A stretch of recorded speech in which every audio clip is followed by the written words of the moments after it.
You guys ready? Yep.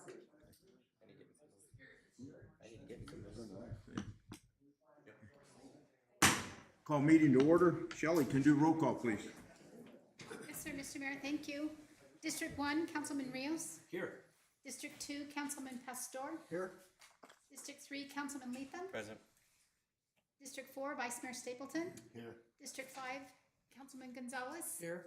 District 6, Councilman Shipley. Here. Mayor Gameros. Here. We have a quorum, Mr. Mayor. Thank you, Shelley. Chief, can you lead us in the invocation, please? Our Father in heaven, we're grateful unto thee for all that thou hast blessed us with.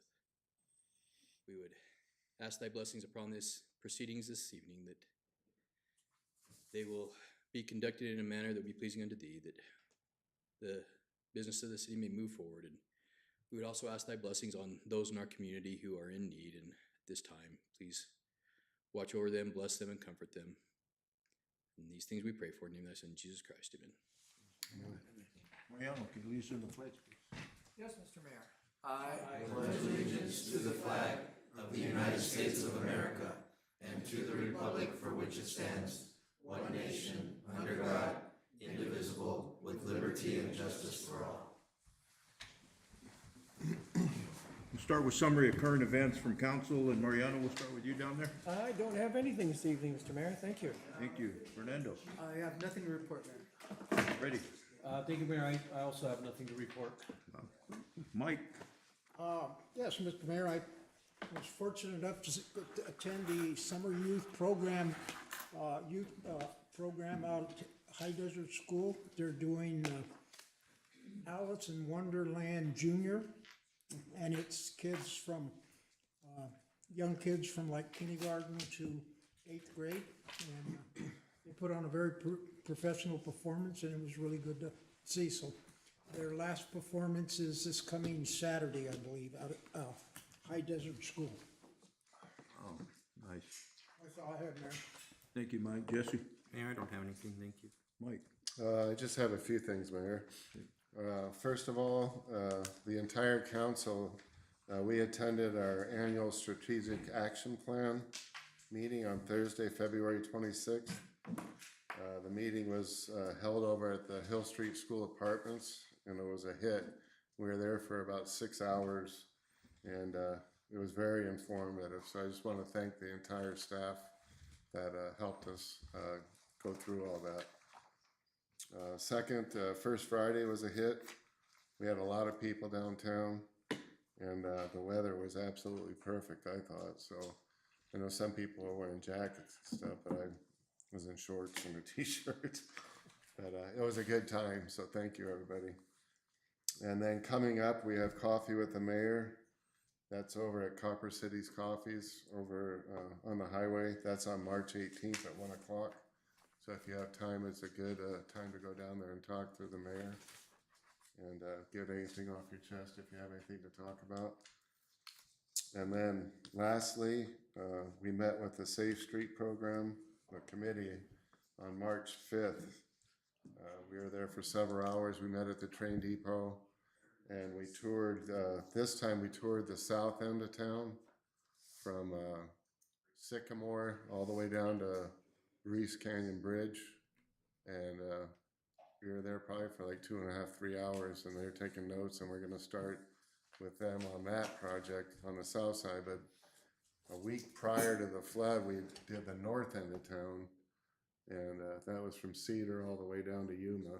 And same thing, they're taking notes, so they're gonna look on the sidewalks, safer crosswalks, painting, so on and so forth. So keep your eyes open. They're gonna start, they're gonna be back in town probably in the next couple months, and then we're gonna start the actual projects. So it's a really cool deal. So that's all I have, Mayor. Thank you. Thank you, Mike. Well, you took all my announcements, so Here. I don't know, I don't have, the only thing I'd add on the survey was there's a QR code for a survey to take online Yeah. too. I don't know if we have those paperwork here, but if we need to get those out, and it's important that the public fills out those survey for the project, which would be great. That's all I had, Paul. Mr. Mayor, members of council, just thinking out loud here, we're coming up on the 6-month anniversary of the September 26th flood. Amazing. It's been a roller coaster. It's going through these phases, and it's just interesting to watch as we go through and work on all this and experience the different things. What I realized kind of today is we're still learning about how to handle emergencies 6 months after, because it morphs and it's different. It's still important and everything's, but you just have to keep watching it and working on it. And it's but that leads into my second comment, is just how amazing it is. Our staff, we are focusing on the flood. We are doing what it takes to get our deadlines in, to get our documentation in, to work the angles, to get the relationships and the agreements in place, and still focused on the future. You saw that strategic action plan, and we're still thinking about how do we make things better, how do we do better at providing municipal services to the residents of Globe. And it's so rewarding, and very proud of our staff and support from council and trust from council on all of this. So we're just keep going. So that's all I have, Mr. Mayor, members of council. And with that 6-month anniversary too, I think is it Channel 12 doing a documentary on it to 6 months later? They're in town various times doing interviews with different people. So that'll be coming up the 28th or 26th of this month. I think Channel 3 was doing Was something. it Channel 3 then? Yeah. Amy from Channel 3 is the But one. Channel 12 did an hour-long or half-hour-long monsoon wrap-up show in January, which we were the centerpiece of. For wrong reasons. And I heard there was some release of a judge has ordered FEMA funding to be released. Again, it was on the news today. I didn't get the whole story. Yeah, I had heard that. I had not had a chance. Let me see if I can Yeah. see what's going on just Okay. as we go before we get to the flood discussion. Okay, sounds good. We go to first call to the public. Do we have anybody online or email or phone? Let me pull up the.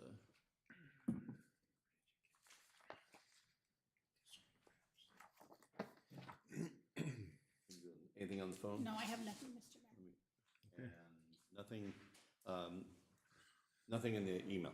Okay.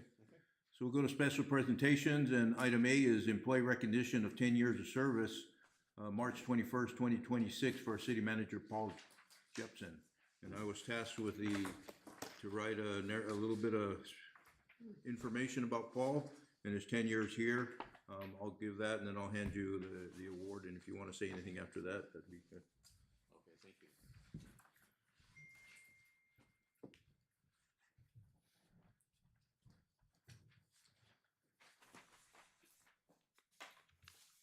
So I wrote a few notes. Paul, none of you know, he was hired out of Maricopa, the city of Maricopa. Back then, Maricopa was a small town, an old town, starting to grow, and he was in that transition phase when it grew from a small town to a large town, professional town. He was part of creating an HR department, an IT department, and actually was part of the transition of the police department going from a county department to a municipal police department. In 2009, Paul started to focus on intergovernmental relationships with the city at the state level and federal level. So leading him to become the city's intergov, and it's an intergovernment affairs director, and that's what he did for the city, was intergov. And he was a big part of the 6-year venture into securing $45 million for the State Route 347 overpass, which was huge for that area because it's so isolated out there. So that was huge.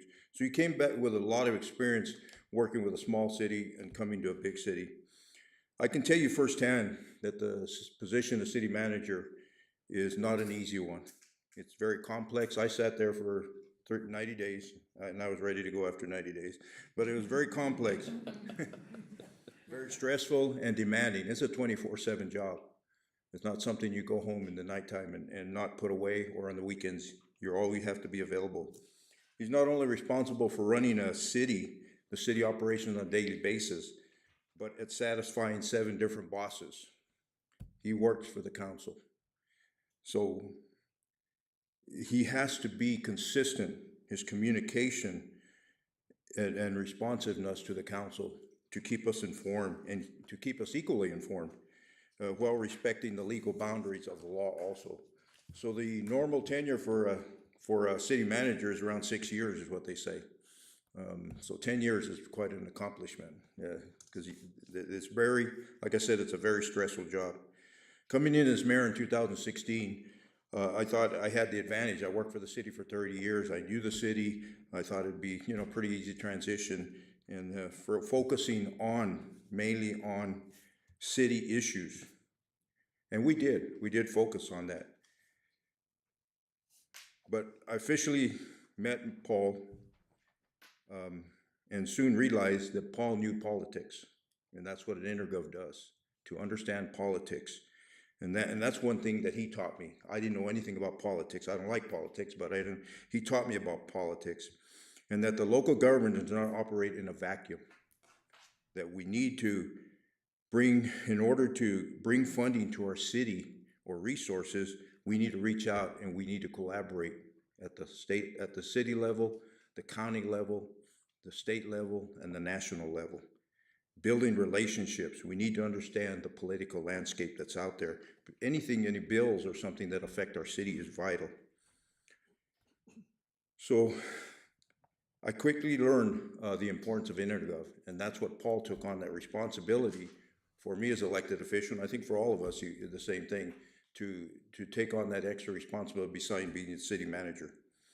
An InterGov kind of is what they pave the way to establish key contacts. I learned that when I started going to meetings at the state and regional level and down at the legislature, and ensure that that we are positioned as city leaders to have productive discussions at all levels. Again, like I said, state, local, national. He basically would set the stage, what an InterGov does, set the stage before a meeting, who the contacts were, set up those meetings, get them ready, and then I would come in and take all the credit for it. InterGovs don't get any of the credit. They take, I kind of look at it as in the fire service, as a fighting wildland fires. You always see this big slurry bomber that comes in and drops this good-looking red slurry on top here, and they get all the credit. People are clapping and everything. They never see that little lead plane that's in front of them, that's guiding the way, that's looking for the safe route, looking where to drop it. That's kind of what an InterGov does for all elected officials. Sets it all up, and then all of us, we come in and we get all the glory. We take all, we were able to make those contacts. So that's why it's so important. I learned many cities across Arizona have InterGovs, and they are vital to our city. I think they have been for the past several years. So Paul has helped build a strong city team that has guided our city through many challenging times as we've lived through the last several years: COVID, the Telegraph Fire, the 3 floods after the Telegraph Fire, and now this latest devastating flood. And he's led us through all these challenges with strong leadership, and teamwork have been critical, and Paul has been an important part of that. As we know, Paul officially retired last month, but recognizing the challenges that lie ahead for us as a city, he has agreed to continue to work for us. So as a council, we agreed to hire him back under EIS. He works for EIS now under a 2-year contract, and they're an independent company. At this point, I just believe that we need to keep our experienced team together, and we need to continue working through as we work for recovery efforts and pursue funding and resources needed for our city in the future. So tonight, I want to thank Paul for his 10 years of service, dedicated service to our city of Globe, with a plaque. I'll present it to him, and then if you want to say anything, I'll leave it to you.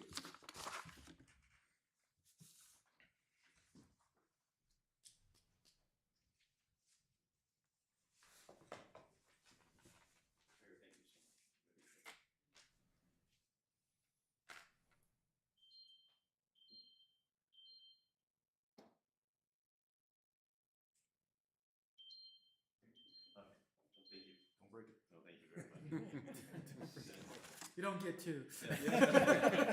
I got super glue, so I'm good. No, wow, 10 years, it's gone so fast. It just really, I did 11 in Maricopa, landed on my feet here. So happy to be here, so happy to be learning and making a difference. That's what I live for, and that's what I've been able to do here. So I mean, I didn't prepare anything, but just you're gonna get random stuff here. Couldn't have done it without the staff throughout the 10 years, from the staff that broke me in and got me going to the staff right now that is leading us through this. I'm just the conductor. I try to get the right person in the right slot, find the high-performing people, support them, and then with your support to allow me the flexibility and the ability to build the team and manage the team. That's what makes it all click. Mayor, you talk about politics and the intergov. It's a relationships that work. Those same relationships in politics and in intergov and working with regional partners, which is something that we started doing when we first got here. It's the same relationship with staff and with leadership staff, with directors, with mid-level people, with anybody I can impact and influence. It's the fun part of the job because I'm a people person and I like getting everybody on the same page and getting everybody pushing to make things happen. And it's just so rewarding. This has been the end of my, when this is what defines me. When I retire and people say, what did you do the rest of your life? I said, I was city manager at City of Globe. I will always have that. And so I'm so proud of that. It was weird coming from the fastest growing city to the slowest, well, the oldest and non-growing cities. But I liked it that way. I liked the size. I liked the community. I liked the close-knit of everything here. I think that fits my style. I'm kind of a seat of the pants type person. I was that in the classroom when I was a teacher, and this fits me. And so I'm just so tickled to still be here and be able to give you another 2 years and then you help me out with trying to help me with my transition. So this is the 2 years where I can really just finalize everything, get a fire station built, and get the sediment removal done, get us prepared for any weather that comes down the pike, any emergency. I can put that bow on this before I leave, and so I appreciate that opportunity. And Mayor, thank you for, I'll tell anybody at League of Cities or anything, it's so nice to have your mayor having been a city manager, because you know exactly what it's like to be here, and you don't, you're very respectful of the position because you've been in that seat. And the other kudos, I brag a lot about you guys because you are so down to earth, nonpartisan, potholes, not politics. Even though it's a political world, we're not using this for politics. You're using the politics for good, not evil. And so that's a great thing. So I'll probably stop now before I say something I regret.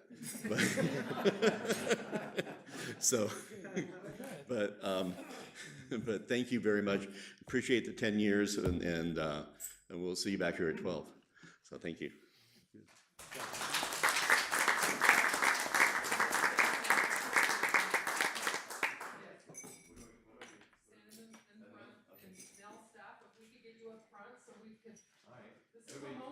Get down here. Please, everybody.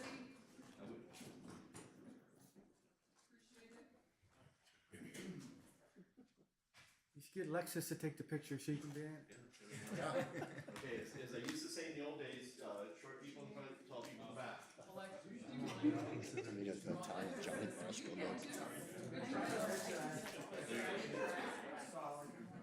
You guys should stand, you think? So get closer here.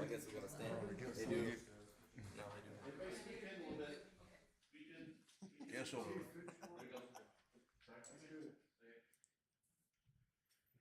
One, two, and three. And another one. Thank you. Thank you. Thank you all. Look at the newest member. You're next.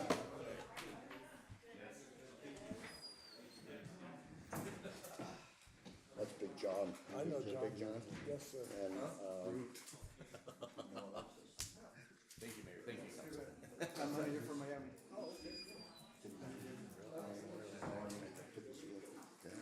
I apologize, I should have recognized the city manager from Miami, Alexis Rivera here too. And freelance photographer. Yeah. So item B is introduction to the new City of Globe Planning and Zoning Administrator, Zach Montgomery and Tony. Good afternoon, Mayor, council members. Hope you're all well tonight.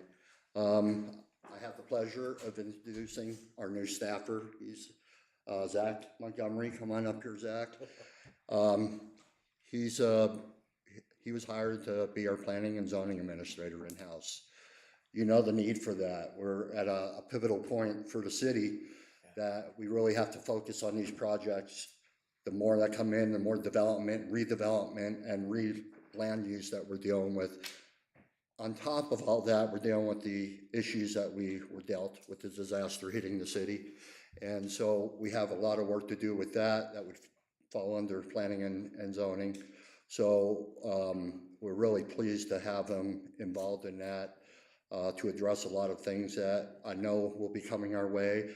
And the fixes that we have to deal with for the city that, you know, every small town or city has kind of been passed along over the years. And that's about customer service, and it's about trying to get resolved for people as we go. So Zach came from, well, his last place was Page, Arizona. He has a host of municipal experience, director, community development director positions, development services director. He's been involved a lot with not only the bread and butter items of planning and zoning, which is land use, things like that, but also he brings with him the experience to deal with our general plan and how that's how we write that and how we address ordinances and how we enforce and the processes that go along with it. I feel very blessed that we have him here. Zach now calls the City of Globe his home. He had relocated from the last region, came to Globe to work on his next career and his next home. So with that being said, I'm going to leave it in Zach's court and let you say hello and whatever you want to comment on. Thank you, Tony. Good evening, Mayor, members of the council. It's a pleasure to be here. I'm excited. You guys have a great potential. You're a great community. I'm a fifth-generation native of Cochise County, Arizona, and I spent the last, prior to Page, 25 years before that on the East Coast, and I'm so glad to be back home. I want to echo what Paul said.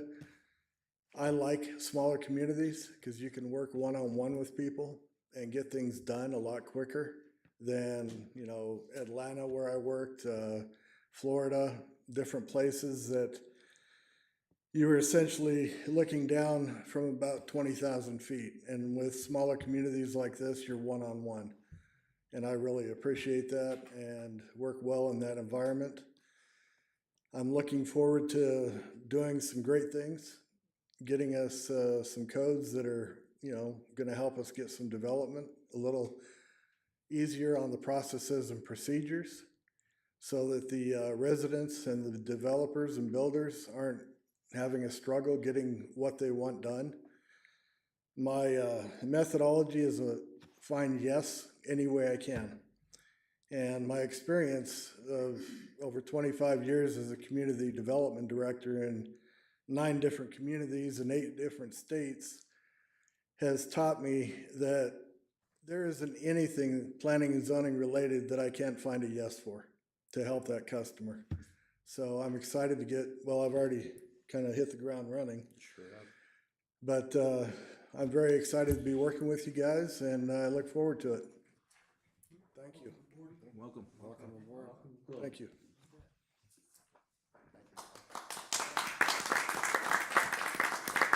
And this will be the transition from Dana now? Right.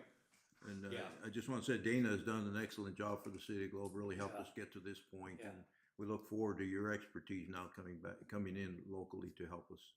The only way we can pay him is we transition from Dana. And we've already been in communication, so we're gonna work well together. Sounds good.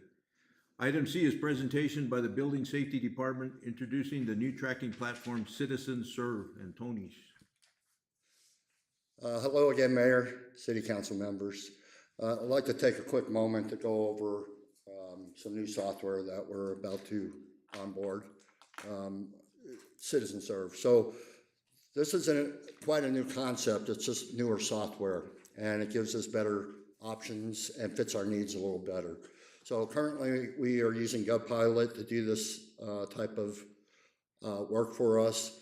And over the last 3 years that I've been here, over trial and error and dissecting the software, we found that we needed certain attributes further to fit our needs and to better our services, better the community, and that's really what we do. So we dissect that and we really dig deep into it, and we observe what people are expressing to us through the processes and through data that might be requesting, and that's everything from permitting, building permits, fire permits, licensing, code enforcement, public works permitting, things of that nature. Another attribute of this new software is that it covers, we're implementing an area where it covers parcel, so property information. So people are looking for information. We want to make that available to them in a sense of what these lots or a parcel might be zoned for, what it means by our code, our zoning code, and what that looks like, and they'll have access to this information if there's past violations, if there were past permitting or remodeling permits, new construction permits, anything like that, infrastructure, and that goes under public works, right? That could be sewer, water infrastructure, and other items that might fall under this. So I just want to touch real brief on that, is that, again, this is not a new concept. This is just a furthering our concept. We're been over the last 8 months now, we've been in the onboard implementation phase of Citizen Serve. Weekly, we have meetings and we go over every little attribute of how this software would work for not only internal practices, but external, how the customer will see this on their end. And so these portals, what they're made, can we go to the, Danny, is this working? There it is. Okay. So I don't want to jump too far ahead, but you're probably asking why technology. And the biggest thing for us is what we're faced with in today's world and day of age is critical staffing crises. You know, the percentage right now is 60% reporting difficulty of filling positions.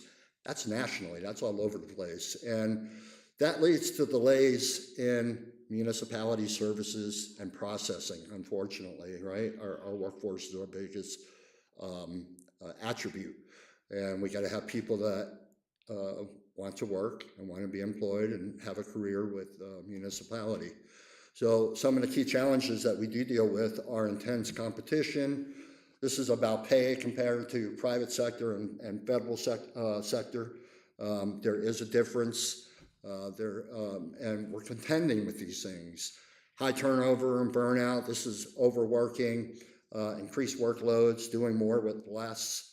We saw that particularly when COVID hit, how that really affected not only the public sector, but the private sector alike. Hiring process.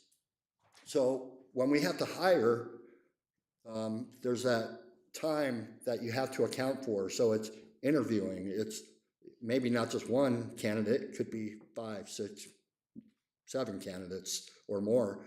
So you have to go through that, and you have the timeframes you know, for interviewing, and then hiring, and then onboarding, and all the background and the health screening and all the things that come with that. So I have up there 119 days as compared to 36 days in the private sector, because I thought it was important to hit those attributes with you, to give you an idea of what that looks like and where that might, you know, where it's problematic. So hiring new people, it's a big deal. It's a long process, particularly in the public sector. Retirement wave. We're at a point where we have an older workforce, and we got to think about what happens when that workforce leaves the city and what that looks like for us. So that takes you back to the hiring process. So we have a learning curve. We have not only the process of the time that it takes to hire people, then we have all the information and talents and attributes that we lose along with that individual. And we now have to play catch up. And so that old saying is taking 2 steps back and 1 step forward is alive and well, because that's just how the workforce works. When you have retirement or people leaving, you're taking a few steps backwards. Hard to fill row, these are critical vacancies. So these are technical vacancies that we have to fill, which goes back to, intense competition. These are roles that we just aren't seeing in today's day that people are chasing or looking at in their career paths. Again, our times have changed, and so we deal with filling critical vacancies, education, experience, things like that. Those times are different than what they used to look like. Limited budgets, municipality revenues are, of course, a factor. We have budgets and revenue drivers that we have to pay attention to, and we have to abide by. Again, just like the public sector, the private sector, the public sector has to, it's no different. We have to pay attention to these items and work with what we're dealt with. So this software and technology is about enhancing communication, information sharing. It provides us auxiliary staffing. And when I say auxiliary staffing, it means that it's providing us a workflow and a process that fills the voids of additional personnel without the cost and all the attributes that go with it. So very important for us. Why? Because again, we have an obligation to provide the best customer service that we can to the citizens of the globe. And how we do that is be able to process workload and intakes in a timely fashion and in a professional fashion. So you're asking why tracking software, and again, it goes back to auxiliary staffing, which I just talked about. It's retention requirements. So the state has laws that we have to retain records. There's different attributes of records and how long and how they are retained. So software like this does that work for us, and it alleviates a lot of that load, and it provides us backup information, digitized information. It's security. Transparency and city engagement allows people or applicants to submit requests, review, update, revise, obtain real-time updates. So these softwares, they allow you to set up a portal as an applicant, and you submit things through the portal. And that's what our onboarding works, is what's required on these portals, what has to be a required field, what doesn't. These are things that we're trying to make easiest for the applicant. So you're asking yourself, well, do they have to use this portal? No. So we do and will maintain paper trail submittals. Not everybody's loves technology, but we do want them to use this, because what this provides for them is real-time communication.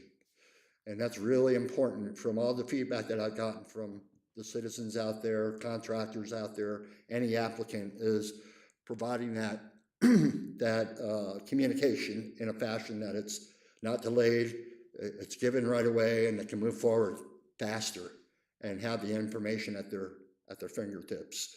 So that's the next thing is allowing for payments online. This is another biggie.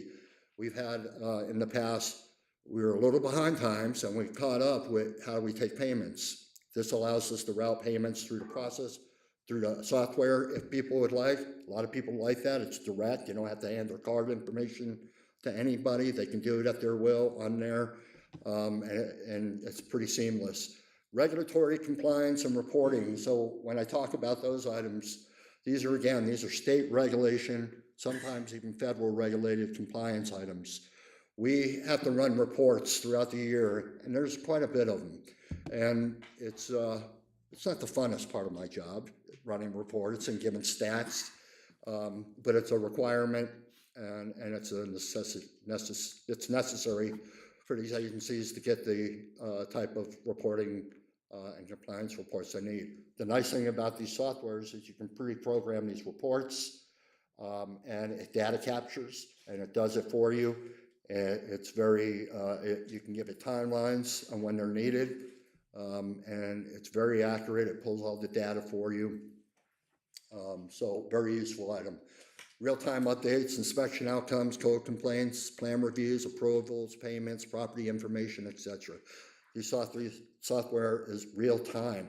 Anytime somebody makes a review, a comment, an inspection, it goes right to this, and the applicant will have access to this, which just about every jurisdiction that I'm aware of uses an e-government software, right? Fernando?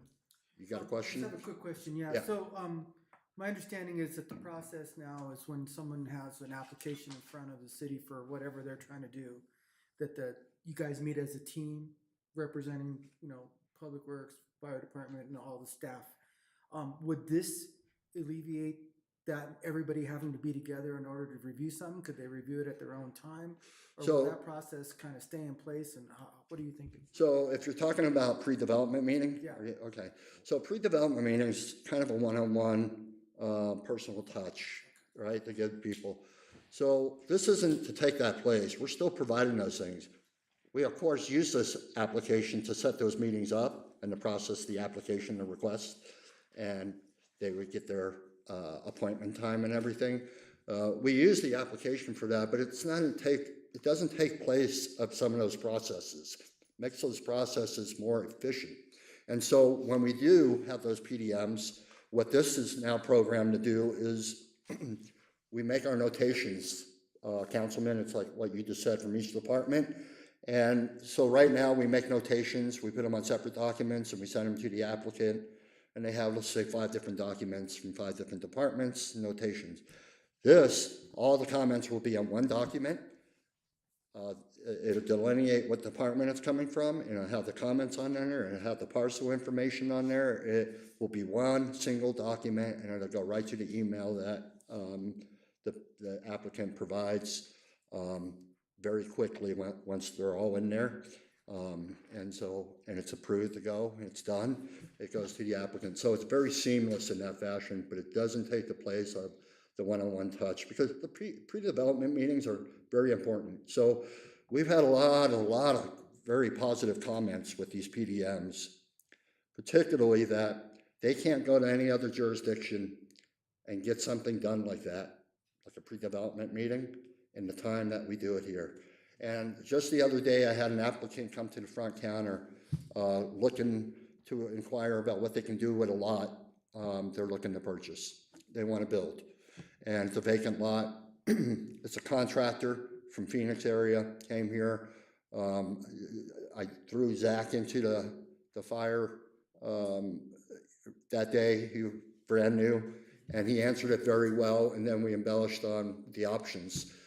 The thing that stuck with me the most on that, and what I love to hear and makes me proud, is because we work hard at making these fixes and coming up with these solutions. And he had made the comment, he goes, I don't know if you're aware how this works in Phoenix. He goes, but there is no way that I could have gotten something like this scheduled or even talked about over the counter like this. It would have taken him months. And I go, well, I know that because I worked in Phoenix. And so I know what their processes are, and I know the timeframes and what their struggles are there with time. And the, applicants, they're frustrated with those timeframes, but it is what it is there, But here we still have that one-on-one touch. We're, of course, a smaller community. We like that. We can still maintain that, and it's important to us. So those things, I hope that answers your question. We aren't going to change that process. We're not going to lose those touches. We want to maintain those things. We're just trying to make them better. Any other questions before I move on? Okay, so I was on provide real-time updates. So we talked about that. Decision-making kind of goes, Councilman, what I just expressed with you. We have instant access to update property information, owner information, zoning, property use, past permitting violations, contractor information. This software does it all for us, which is very huge and integrates with each other. So when we have contractor information, it's our responsibility to make sure the contractor information is valid, right? Commercial projects, state law says you gotta have licensed contractor do the work on commercial projects, and we're supposed to check their ROCs. And so this will do all that for us and help us keep track of contractors and developers so they can do contact cards in this software. And it keeps track of all their ROC licensing and their expiration dates. That's a big deal because again, we have an obligation to provide these things under permitting.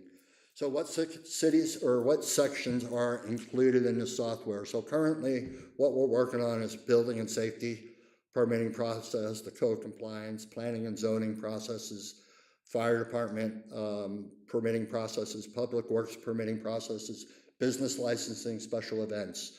These are all things that we're implementing right now. These things can be expanded as we go in time.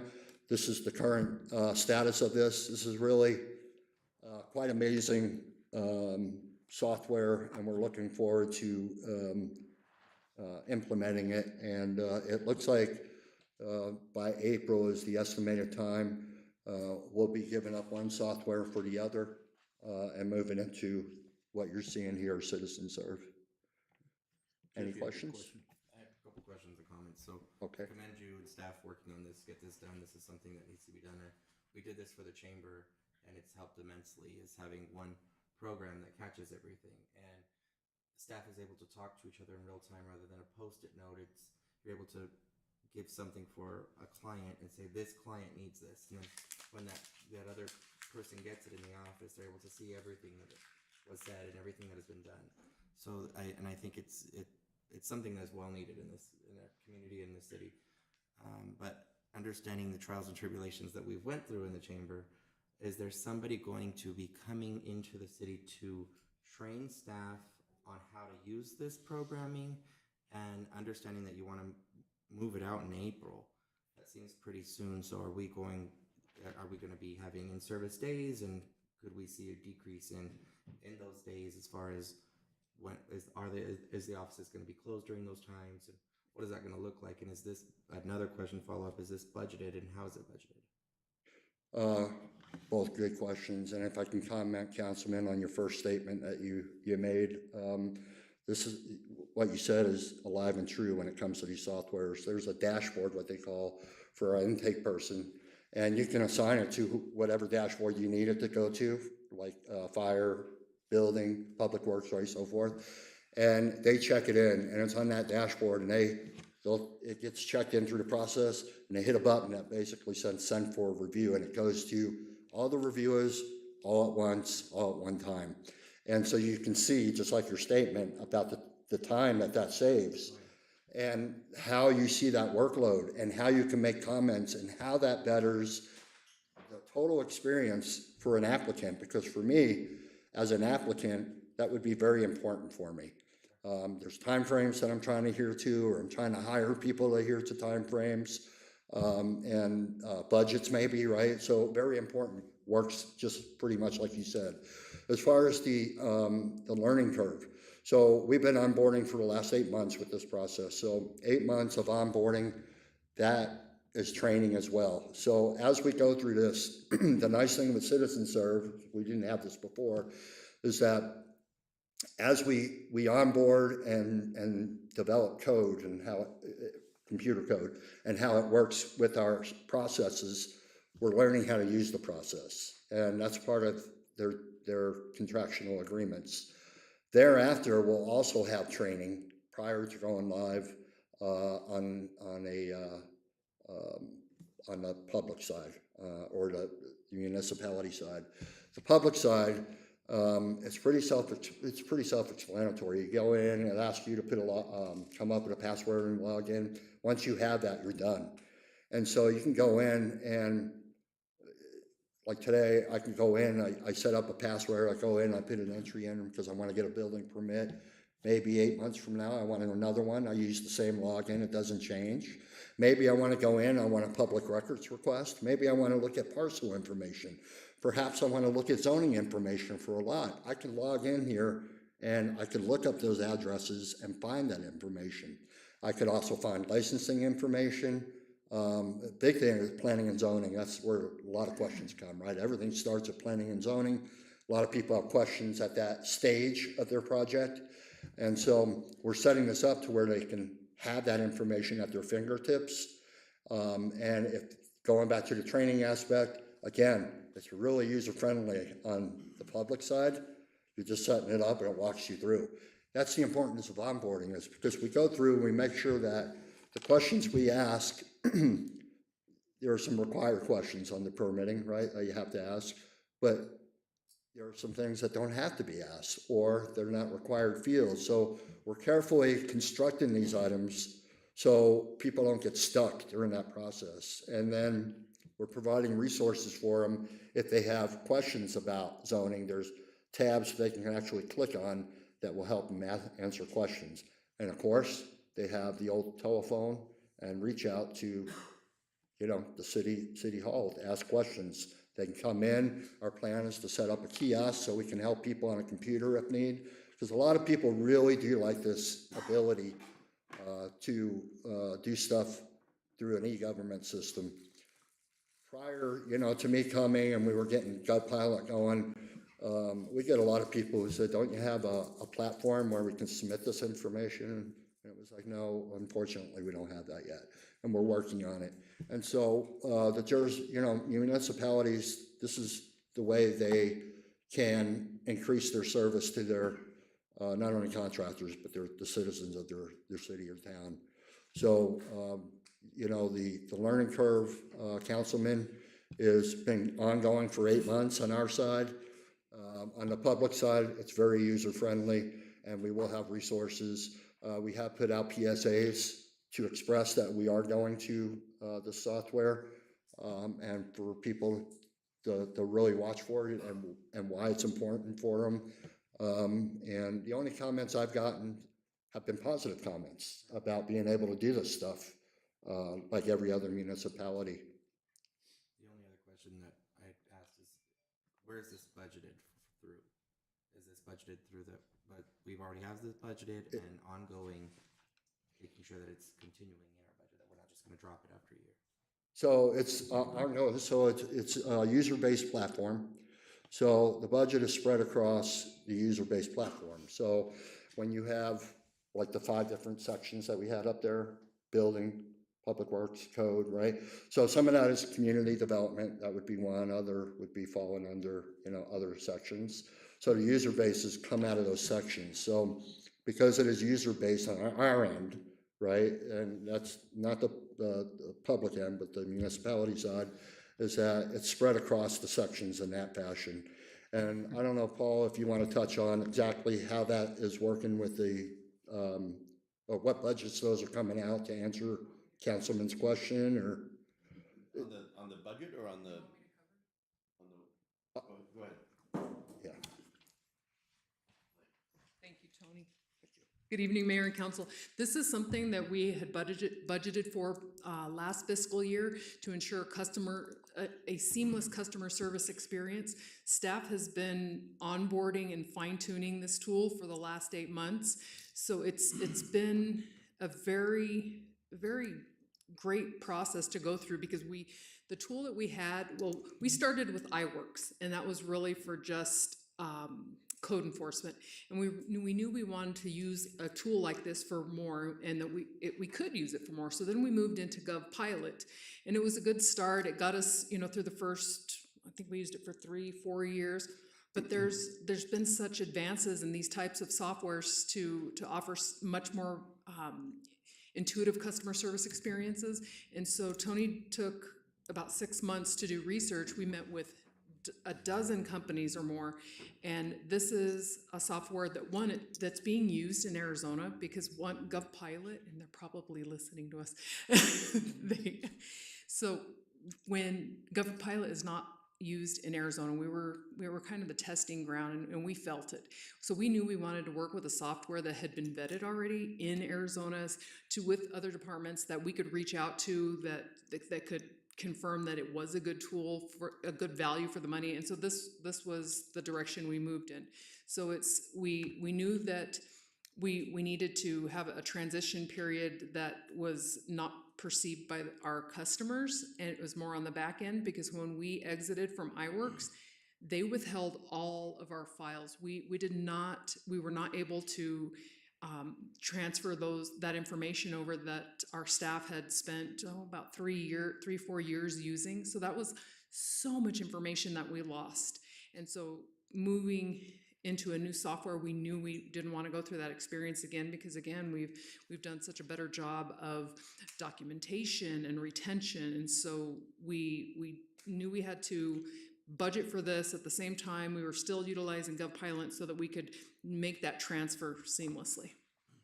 And Mr. Mayor, members of council, I just wanted to add in, the software, developing and bringing on board software and transitioning software is a dicey thing, and it has to be done right. I'm confident this can be successful because Tony is so meticulous in doing this. He's been working on it for eight months. He's been in training after training. He's on top of what he knows what he wants, and he's demanding that he gets that. And I think everybody else is going to find that it's such a useful tool they'll bring onto it. And if we have to make sure that everybody has their login and everybody's utilizing it, sometimes you gotta just lay down the law and say we will be transitioning to this, at least at the staff level. But it'll grow as people add on to that. But it's very important to know that there's a driving force behind that. I remember we're in a flood meeting, and I'm like, "Where's Tony?" It's like he's in a training, or what, Citizen Serve. Okay, it's a Citizen Serve. So training. they have been meeting once a week for this entire time, and so it's been public works staff, it's been Tony's department, it's been fire, it's been this is a collaboration of multi-departments, and they've all had a chance to take a look at all the different products and where we landed upon. So it's hopefully a tool that will grow with us, and we can add modules, we can add offerings to our customers through this tool. And so hopefully it'll serve us well over the next few years. And the more work we put into it, the less hassle will be for the customer. Fernando? So one of the comments that I've heard that wasn't positive was that after a PDM, the applicant, the citizen, thought they heard something, only then to find out it wasn't what they thought they had agreed to. But this would help, right? Because it would be in writing on the platform. So it would be something they could refer back to what was agreed to or what was required or whatever.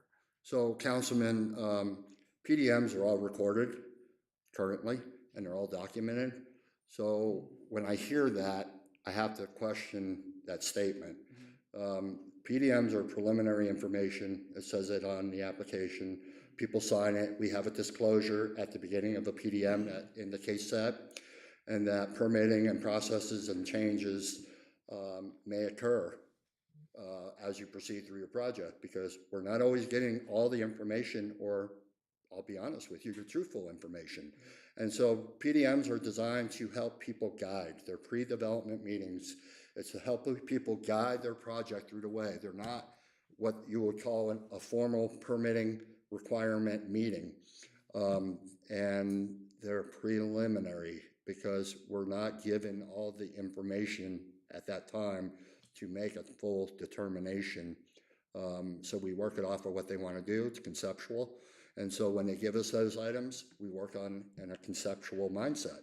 And so with that being said, as they go through their process, we're always here to adjust and change, proceed, give them more advice, give more PDMs if they need it. And then there's formal processes. So that's development meetings. And so not a pre-development, but developmental meetings. So we have that stage. So that includes site plan approvals and further documentation. Those are different. Those are more definitive information at that stage. But going back into PDMs, hearing comments, I've heard nothing but positive comments from PDMs. I come from an environment that these types of meetings are unheard of. And if you try to get a meeting in municipality areas to discuss conceptual information, it's months on end, maybe years on end. And I could tell you, sometimes to build a house or a commercial structure in the valley or something, that could be years in the making. That's a big difference. And so. Mr. Mayor, members of council, to Councilman Shipley's question, it's a new world for a lot of people coming in, and there's terms and complexities. And so if you come across anybody who says, I thought we agreed to this or that, send them back, and we will figure out where the disconnect in the communication is, and make sure that we're crystal clear. Linda, you're gonna comment on this? I am gonna come on this, but something, Mayor, did you want to say something first? Just a question, since you have it recorded, isn't there notes that are taken or emailed to these individuals that they have a written copy of the discussions that were taken place? Yes, that was going to be my response, is that all the departments that are represented at the PDM meetings, fire, public works, building, zoning, everyone provides feedback comments based on the information shared in the meeting and in the initial application. So again, coming back to what Tony had said, you know, they may hear something in the meeting that is going to cause them to pivot in their project, and so that's why a new meeting may be needed. And so everything, all the feedback that is provided to the applicant is based upon the information that is shared with staff at that time. See, So and that's provided to staff. I actually or didn't to know the that. I applicant. thought that the meetings were to give them direction, but yeah, if they don't know or they don't give you the right information, then of course, Right. that might not be an accurate answer based on what they told you. And we have had multiple meetings on a project, like 3-4 meetings before it even gets to the formal application process. So it's really a great tool for applicants to use to help, you know, guide their decisions. It's a way to save them time and money. And so, you know, there's been acquisitions made of certain properties around the area that what they intended to do in that space was not allowable by zoning, and they couldn't spot rezone. So they made unfortunately an uninformed decision that if they were to have come to the city, and we do meetings with people that are confidential, because, you know, when they're looking at a piece of real estate, they don't want that to become public, because they don't want it, you know, they don't want everybody to come to the table and be interested at the same time. So these are all things that we offer our customers to help better guide. Again, this is for them to be making their decisions. Can I ask one more question? So so in insurance, we have something that's called estoppel. And what that means is I gave someone the concept or idea that this was going to be taken care of or covered or whatever. And so relying on me selling them that, all of a sudden turns out it's not. But they wouldn't have incurred that or taken that action had they not been misinformed, right? Is there something like that for cities and planning, or is that just an insurance thing? That's a good Well, question. Mr. Mayor, members of council, to Councilman Shipley's comments, I mean, that's the risk we take in meeting with these people, that we're going to make statements or give them, we can't build a project for them. We can't tell them how to do it. We need to tell them what the requirements are, what they're gonna have to address in the process, and that frustrates people. It's like, no, tell me what to do. I said, no, you have to be aware that you're gonna have to do environmentals, but we can't walk you through that process. And so we have to be very careful that we don't give them information that's gonna turn into an estoppel issue where we gave them the wrong information. That's where we document and everything like that. But it's a danger, and this is why when Tony says many other cities won't do this, is just because people have gotten sued. We've got, you know, we had an estoppel issue, you know. So we are very careful that we are saying, if you do this, Dana does it very well. He says, tell me what you want to achieve in writing, and we will tell you what you need to do for that. But if that morphs and changes, then it erases what we told you. And if you don't follow that, you have to be very careful. So I think it's workable, but it's always in the back of our mind. And this is relayed in the application. There's a statement on there that talks about those things. And Councilman, it'd be like no different in insurance industry. If I got insurance on my, you know, vehicle, and I said I'm the only driver, and you insure me as the only driver, and then I get in an accident, but it's another driver, what does that look like on an insurance side? So it's kind of the same idea. right? So you're not gonna cover that because that person wasn't an insured driver. Kind of the same idea. This is preliminary information. We're making comments based on conceptual information at that stage. That's why it's pre-development. And so they oftentimes do pivot, they change, and, you know, and it will change that comment. But they always have the option of coming back to the table and revisiting, which we do for many people. These are free meetings. We encourage people to take advantage of it. It's good information. It saves people, could save people a lot of money, a lot of headache, a lot of time, and lead them in the right direction. And that's why people like them so much, is because it puts them in the direction of where they need to go. It's not definitive information, again, pre-development, but it puts them in that ability to make a sound decision and maybe start investing into their project. And that's the whole purpose of a pre-development meeting, is to allow people to do that. Just to get back on track here, with what my colleague had said, is that now with this programming, it would now be black and white. Everybody would be on the same page. It would all be inside of something that you guys can track. It would, and they would have access to this, correct? Through their portal side, correct? Correct, the customer, absolutely. It's front facing and back office facing. Thank you. Yeah.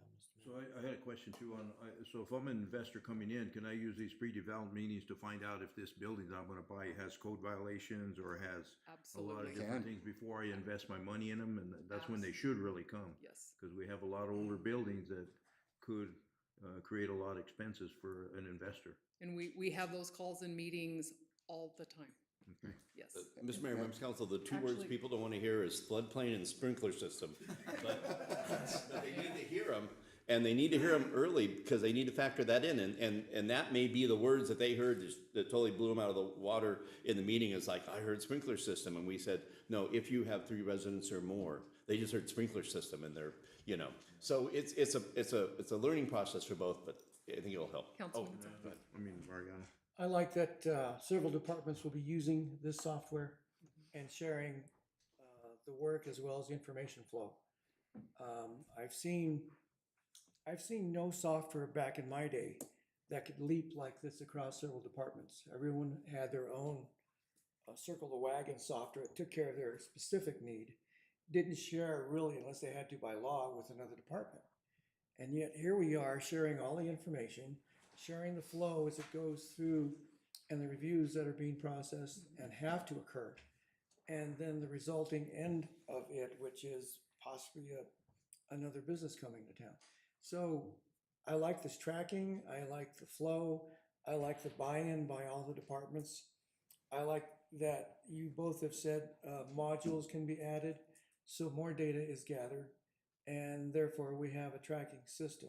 These are wonderful things for an emergency manager, because when you have certain federal agencies at your doorstep after a disaster, they ask these questions. Absolutely. What's your value of your subdivision that just got wiped out?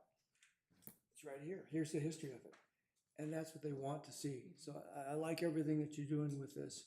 And I'm looking for more report outs as you go along. I didn't know you were doing all this behind the scenes, Tony. This is really nice to hear.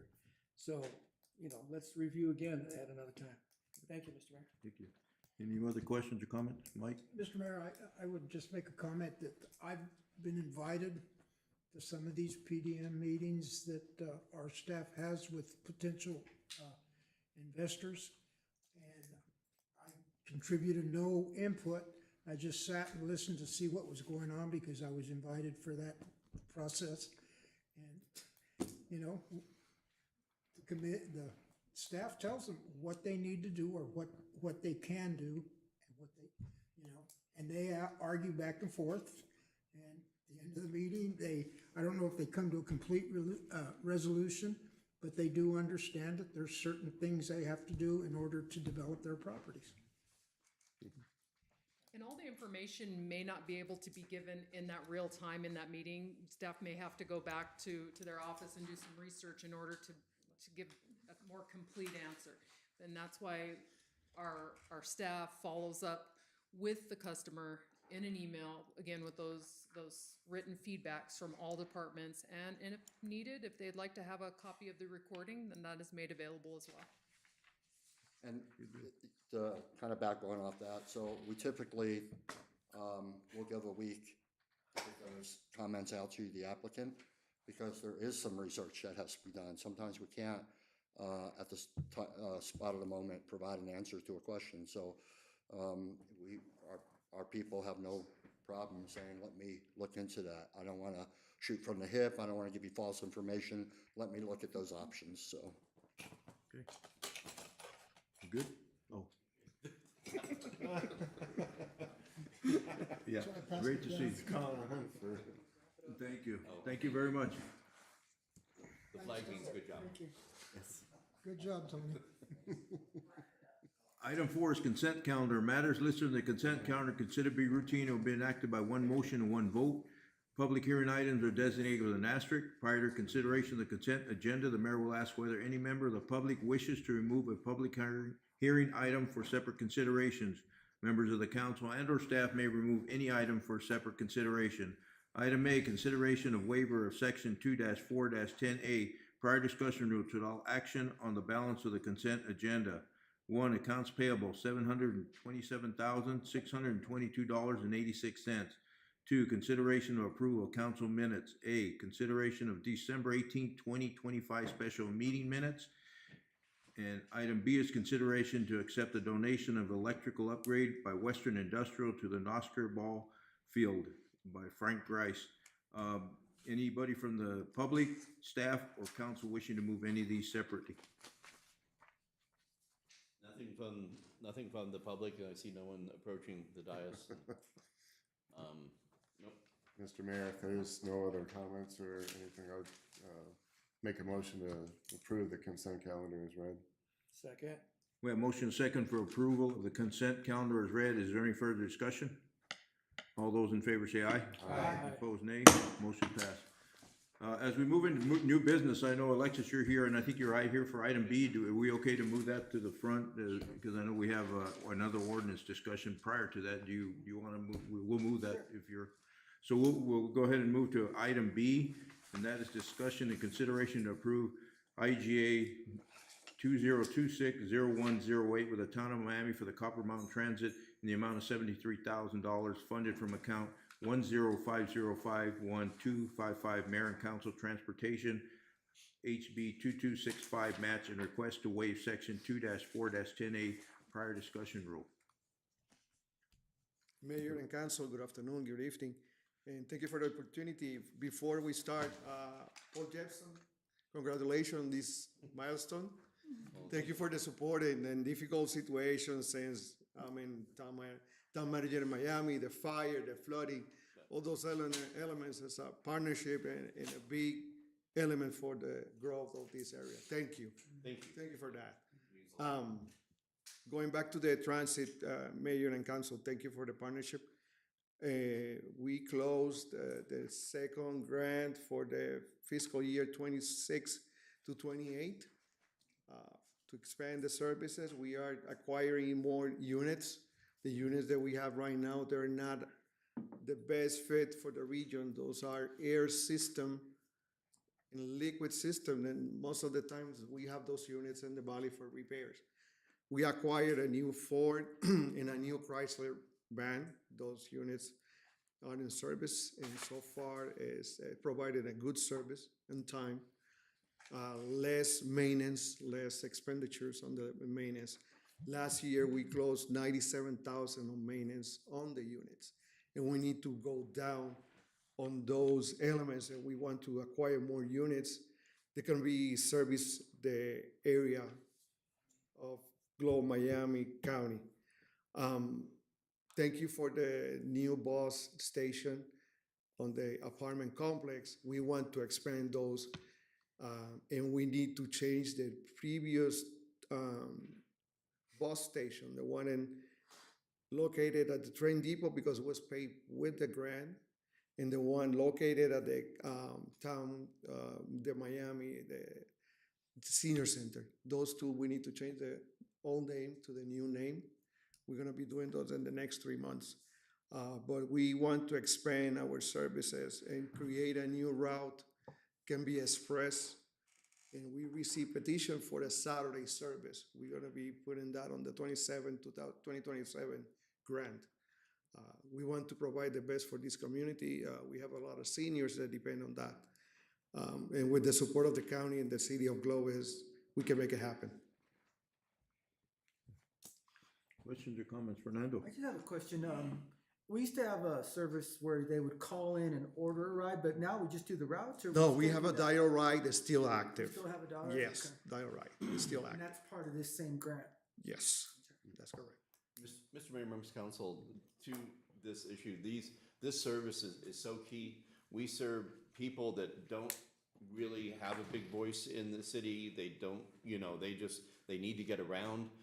This service keeps people an avenue to get to their shopping, get to their doctor appointments, not having to drag out the car and get it going. And we're so happy that these people choose to ride this service and get around. It's been something we've been doing for the 10 years. It's always been this way. And we never see a lot of people coming in saying this is great, but we know this helps a lot of people who need this assistance. And Mayor, you've seen it with moving the stop over by Hill Street. This is an important service to the region. I know we as a city appreciate that. So, and thank you, Alexis from Miami, for taking point. Thank you. And it's the same cost that we've been paying for the past several years. I didn't want to point it out. I don't want things to go up. We Oh, no, I mean, between the county and the town. We have some expenses and we try to manage it and not passing through that. That's one of the elements. And I know that right now we have the increase on diesel, fuel, oil, tires, and that's a big concern. And we're gonna create a line item for act emergency movement in case they increase, let's say 25% on those areas. We're gonna create that line item in our budget. Does the state allow additional funding in their budget for that because of the cost increase? Mayor, that's a good question. We don't know. And we don't know how long it's gonna be. It's the same situation that we're having with the shutdown of the state, the federal state level with funding. We don't know if we can make that happening, but we prefer the town of Miami to allocate that funding and have it available. Mike? Mr. Mayor, in my other political career for the county, when this program was developing and that funding developed, I made it a point to at least write it once a year for the first 2 years that it was running. And it's amazing how many people use it.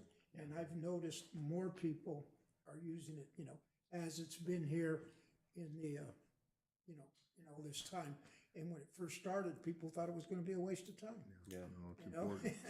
and it's still going. I mean, not telling what the numbers are now, but I see it all the time, people on it. So, I mean, it's good to see.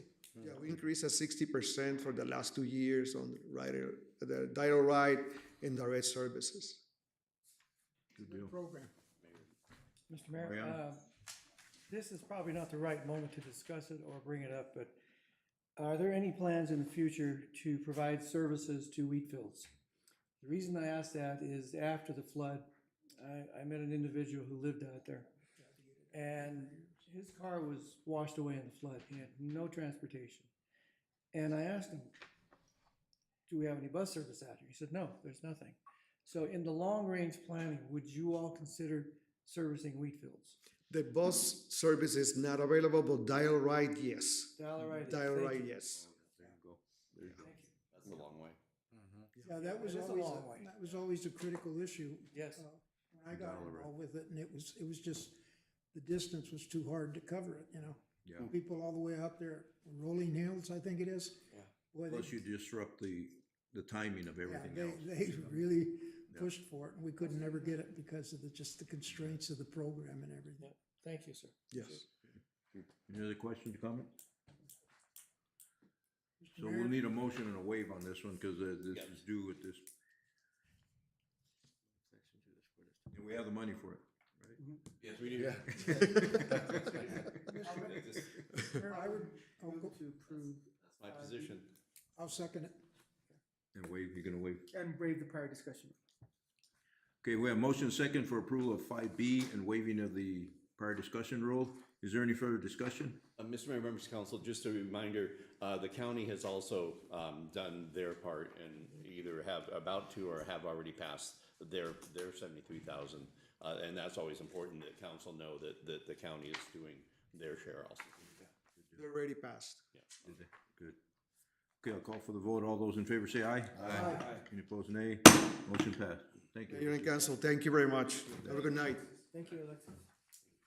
We'll go back to item A and discussion and possible action reflecting council's directions from the February 24th, 2026 public hearing of ordinance number 894, a zoning code text amendment to update and expand the city's home occupation provision for residential zoning district, case number ZTA 2501. And it's going to be Dana presenting. Shelley, can you read ordinance 894, please? And then Danny, if you want to throw the PowerPoint up too. Yes, Mr. Mayor, let me, Well, we might want to, yeah. let's get, is Dana on Zoom, I think, yeah. Mr. Mayor, members of council, ordinance number 894, an ordinance of the Common Council of the City of Globe, Arizona, amending the zoning code by expanding the home occupation code provisions to insert section 14-6-11 to establish use standards and to add said use to the permitted uses and uses subject to conditional use permit sections of the RL-43 Rural Zoning District, section 14-5-2B, R19 Single Family Residential District, section 14-5-3B, R1-6 Single Family Residential District, section 14-5-4B, R2 Multifamily District, section 14-5-8B, TR Transitional Residential District, section 14-5-9B of the Globe Zoning Code, and updating the definitions, section 14-3-1 accordingly. Is council pleased with that reading? Yes. So, Mr. Mayor, members of council, Dana, are you there? Can you hear us?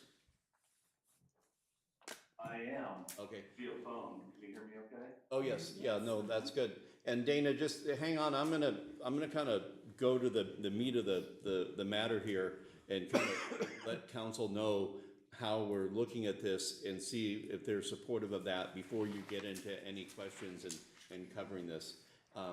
And so, and Shelley, if you just want to advance one, there's only one slide. Hit the next one. So we have brought back the home occupation as council requested with daycare and home instruction, that is 5 and 6 as we were calling it, removed. Okay, and so this document that was posted legally and moved forward because we have to keep moving it forward on schedule because it's a zoning, it started in zoning. And so we have done that for this. The question on the table when we last talked 2 weeks ago was the auto repair, handyman, and animal grooming. And we had a discussion. We got lots of good ideas. What the takeaway from council is that you didn't want to see those 3 items prohibited, but approved with certain stipulations or agreements for that. With everything going on, we are not comfortable putting that together just that quickly, and I didn't want to have a roving conversation here that would go twice as long as it did last week, hammering these out.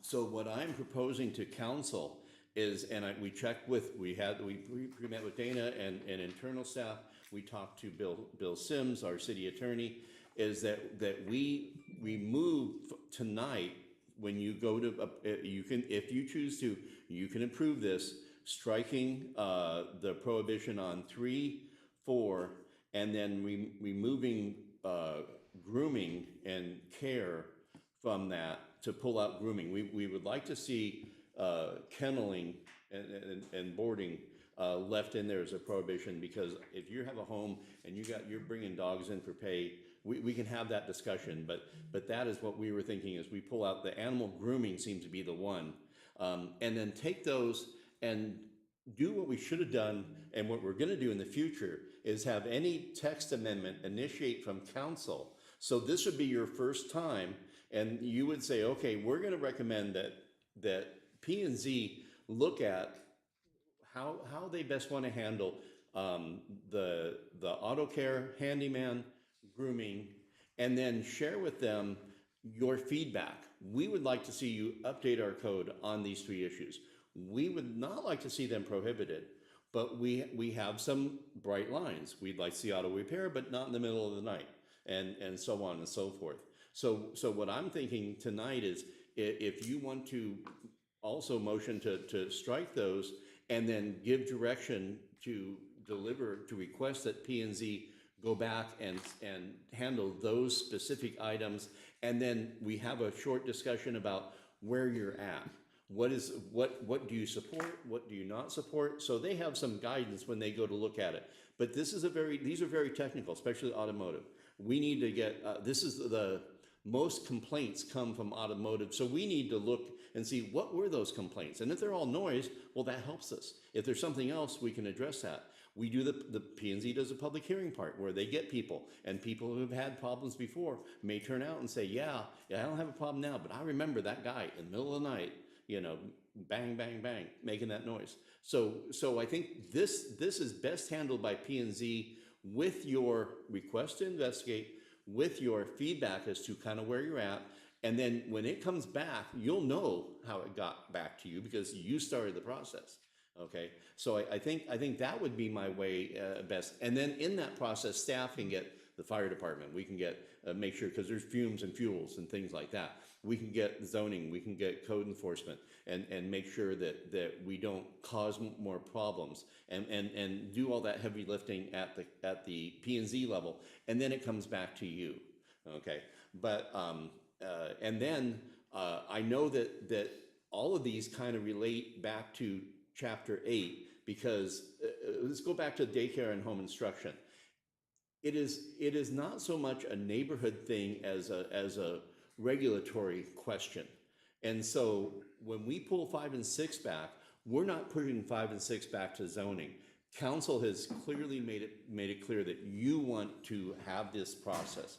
You want to have a process, an open process. You want to hear from the people. You want to have this debate. So we will bring back, this is why I call this the additional actions. The 3 additional actions coming from this vote will be that we will initiate this process to discuss daycare and instruction to make that better and more likely in Globe, and at the same time deal with those regulatory issues that came up. And it'll be council taking point on this.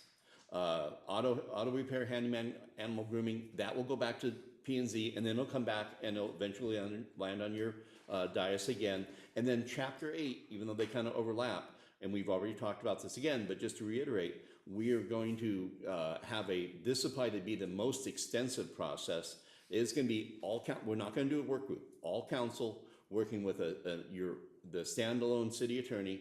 We're going to use Tina Vanucci, we put on contract, who works as a city attorney in contract city attorney in Maricopa and I think in Coolidge, Dennis Fitzgibbon's law firm.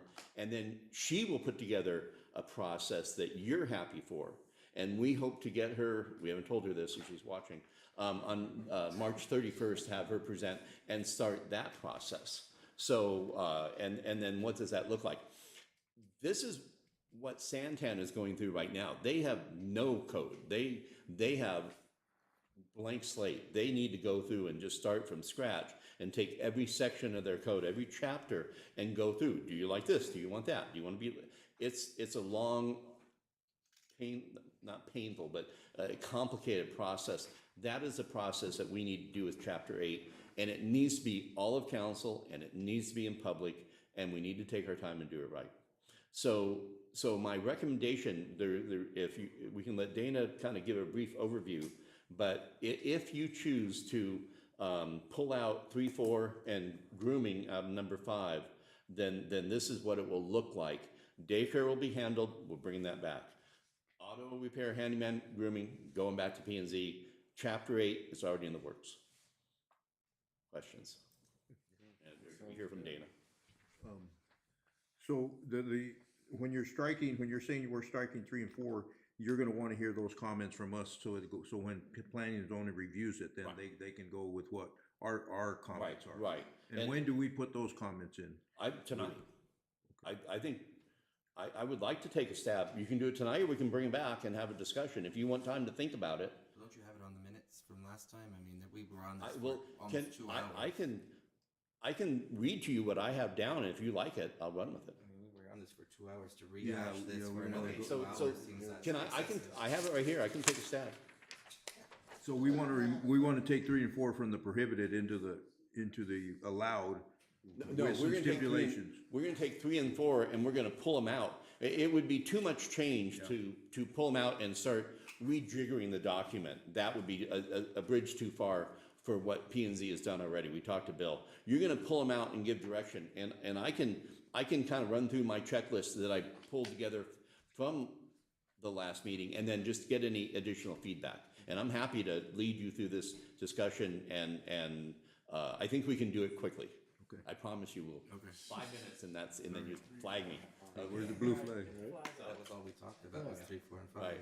So let's see if Dana, is there anything additional on the passage if we do what we just talked about, pull 3 and 4 and grooming from 5, anything that you need to add about this before we go and look about what direction we can give P and Z? No, that sounds good, and you have in your packet, obviously, kind of a summary in the memorandum that we prepared, identifying the further discussion needed on 3, 4, and 5, based on the last meeting. And then, yeah, I think Paul's, outlined the framework there would work well. Just addressing what is usable from capital standpoint to remain, in prohibited uses out of 3, 4, and 5, and then take the rest back to P and Z. So Mayor and members of council, would you like me to go through what I remember from and what I have down here in my notes? And you can tell me yay or nay? Yes. Okay. Let's do the tough one, auto repair. You are okay with people doing commercial auto repair at their home. Do you think there should be a limit to the amount of different cars they can have on site? Or as many as they want? Or do you want to just say within the confines? I want to, if I can, Mayor. Go ahead. I don't want this to be an all-encompassing document that gets so in the weeds that somebody just says, I don't even want to do it anymore. I don't know how the rest of council feels, but I would just blanket, okay, you're gonna do it, and here, do it, but be courteous of what your neighbors are. Don't be hammering at 10 o'clock at night. Don't have nuances and noises that would Okay, wake so something I up. don't think anybody has 10 and 12 cars sitting on the side of the road waiting for. Well, there are some. So, Really? But are they but how do you say, are they personal cars, or are they this? Well, no, I mean, people that are working. so on the no cars. no limit to the amount of car. We'll just trust that they're not that they're not destroying the character of the neighborhood There you by go. having. There you go. And That's I was there's the verbiage right there. Don't destroy the character of the neighborhood by. okay. That's a good. Well, and I think there was a complaint of a mechanic doing work where he had multiple cars parked all over the street. Really? Lined up to work in a neighborhood, and that's not acceptable either. And then you look at the type of the work they're doing, because I'm a mechanic, and you need to be conscientious of what you do. You shouldn't have engine thrown in your front yard, oil thrown out there, vehicles just like they're abandoned in your yard. I think that's something, because it's gonna turn into blight, really. But I think that's a catch-all. Is it don't let it alter So the contain it on the character. property. Don't let it alter the character of the neighborhood. So that's a catch-all. So if that Michelle goes over there, code enforcement goes over there, then they say, well, that you're altering the character of the neighborhood now. And that could be a violation. That's a violation. Yeah. Mayor, so for me, okay, so I know one guy, he's got like 5 acres. So he could have 30 cars out there, no one's gonna know nor Nobody's gonna care. even know that. though. Right, but when a guy's got room to park 2 cars and he's got 5 of them parked down the street, then that's a problem. So altering the character of the One of neighborhood. the things I was gonna say, it needs to be contained on your property. There you go. Okay, There you go. all right. That's better. Yeah.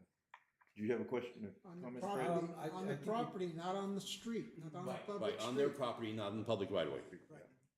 Freddie has a question. Yeah, I was, and you touched on it, I'm more concerned about whatever this occupation is doing, or this auto mechanic is doing, doesn't create a blight situation.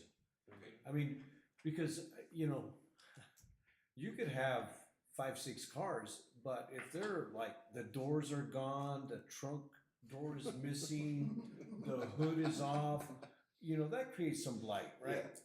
So I think if there's, can be some language that would just kind of, It doesn't create a blight situation with missing doors and hoods. as long as it's on Desert Drive, it's okay. I mean, I can go on and I'll get you some pictures, but these are in the county, in Claypool. And you have, I know a couple of residents that have parts of cars on the road, out in front of a main road. And that isn't acceptable. So in a excessive neighborhood. parts. Okay, time frame. I think we need to have a time allowance. In my head, I'm thinking from 7 in the morning to 7 at night.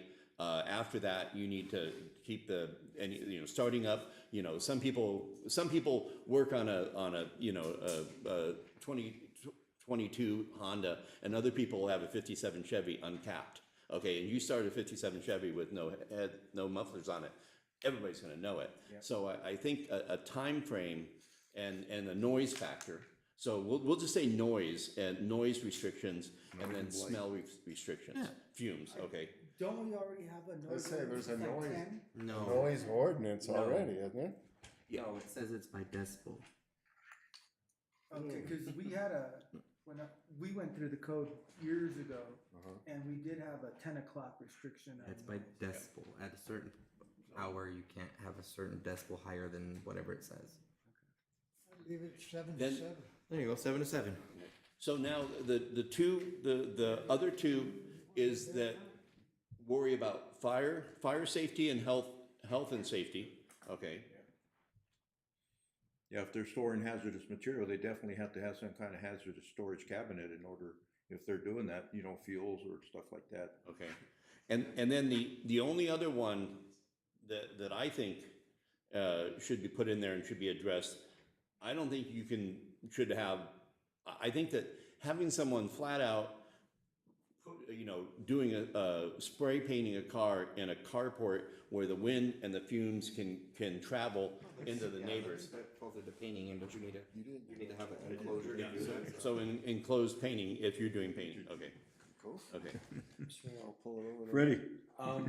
So just to back up a little bit, when we talk about fire hazards and things like that, we're gonna get our fire department involved in some of Oh, that yeah, conversation. they, Okay. Gary, And I'm not saying that I need anything right now. Yeah. I just wanna make sure that they are going to be involved. yeah, no, Okay, and that's Gary, that's all I need. I don't need any other. Gary's charging down here, because you said the magic word. Mayor, council, what's important to understand is you're talking about what would normally be a commercial activity. You're now placing it in a residential area that, as a fire department, we cannot regulate. Because we do not have jurisdiction in terms of fire code over residential property. Interesting. But this code could, through code enforcement. Through If code there- enforcement, if they found something- if there's something they in found code something enforcement that can be wasn't- that regulated. we said was not supposed to be there, then code enforcement could then say, you violated this code by having this hazardous material there. And at that time, then it can be enforced through this code. It doesn't have to be enforced by a fire. And like you said, you don't have the capabilities to be able to enforce it through fire code. But through a municipal code, such as what we're doing now, it could be enforced. Through a municipal code, it could be enforced. The one caveat I would say to that is typically fire code has a little bit more teeth in terms of enforcement on how those are regulated. Sure. And then, so anything else from anybody in the room that wants to say anything about auto real quick? Going once, going twice? How about trains? Linda wants to add something. Yeah. No train repairs. Race cars, trains. That's federal jurisdiction, sorry. So we've recently received a call from a local business who runs obviously a professional commercial operation that includes a paint booth. And they were recently inspected by a state official that oversees these types of operations. I don't remember the department name, but with this inspection, it came a mandate for them to upgrade their current system, which came with an extremely hefty price tag. We're looking anywhere from 20 to 40,000, depending on what, but again, a commercial operation, and so hopefully they see that return. But this business owner is saying, I know 5 guys that are out there running this out of their house, and they're not being regulated, and people are going to them. So what can I do? Well, I said, well, what you can do is you can call, and if you're willing to, you can do a report of concern, you can file a complaint, and make that, you could either do that anonymously on the city website, or if you'd like, you could have the conversation with our fire marshal. Again, because it's on residential property, as Chief Robinson explained, that is not a jurisdiction that he can enter upon. So we can address it through code enforcement. He did, this person did file a formal complaint. So that's my concern with those types of operations. I mean, that's just one function of, you know, an auto repair or service business that are going on in our community. We didn't realize there were 5, but there are actually more than that, because he was able to come up with probably about 3 more than that. And currently they're illegal, right? Yeah, I believe so. Well, especially the way that they're currently set up. Yes. Even if we went forward with this code and they still decided to do what they wanted to do, you would still be in the same position you're in. So allowing them, with giving them guards and giving them, this is how we can enforce it. Now you have ways to enforce it, but allowing the resident to continue to do it, but teaching them what is the safer route and what the council and what the city has said. Because either way, you're still going to have to face this issue. I mean, putting this in ordinance and telling them it's prohibited or not prohibited, they're still going to do it regardless. But giving you guys the tools to be able to enforce something and be able to teach them how to do it right, or saying there now is a penalty because you're continuing to do this process, even though we're allowing you to do it on this smaller scale versus this scale you're doing it on currently. So that's how I'm thinking this code needs to be written, is to be able to give staff the ability to enforce things and teach the residents who have been doing this since the 60s, the 50s, or whatever have you, and being able to teach them, okay, we're allowing this, but on a smaller scale. And if you want to be in this bigger scale, we can help you get there, but this is the process. Because either way, we're still gonna fight them. But that should that be a city responsibility? I mean, if this individual has a complaint about somebody painting, he should go directly to the state and file that complaint, let them handle it that way. Why should They we don't get have involved? jurisdiction over a residential operation. And I, But if it's loosely say violation, operation. They're doing commercial work. They don't have jurisdiction over commercial operation happening in a residential neighborhood? The state department, whatever department is doing the inspections at this commercial location, no. So can we just This say, becomes a local jurisdictional issue of activity that is going on in a residential situation that currently say is no not allowed. painting at all unless you have a commercial painting booth? And I mean, you couldn't be able to do that in a residential area, right? So you'd have to get a commercial space to do it. So, Well, I would say, so when you're doing it for business, and this is highly regulated because you're releasing aerosols, and that's why these systems are so expensive, because you're trying to reduce that contamination and protect the public. But if you got a guy that's a hobbyist that's Well, no, this his isn't car hobbyist. or We his buddy's don't- car, we can't- you know, to me, that's not the same as commercial. exactly. But if a guy's saying, I'll paint your car for $1,000, And he's got the come bring machine it to out my there. garage. It really, that's not to me the same as being a mechanic So- where you're changing an alternator. Mr. Mayor, members of council, recognize these 5 people are avoiding having a brick and mortar shop because they don't want to do it legally and be under the requirements.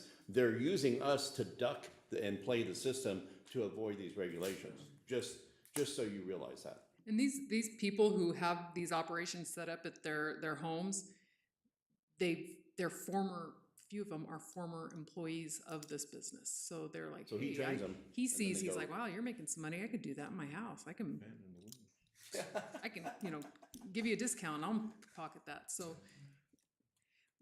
So this has to be council is everybody, majority of council wanna include, how do you wanna include paint booths? It's gotta be contained, does it have to be regulated? Does it, or we're not gonna worry about that, or do you wanna say no paint booths at all? And Paint booth.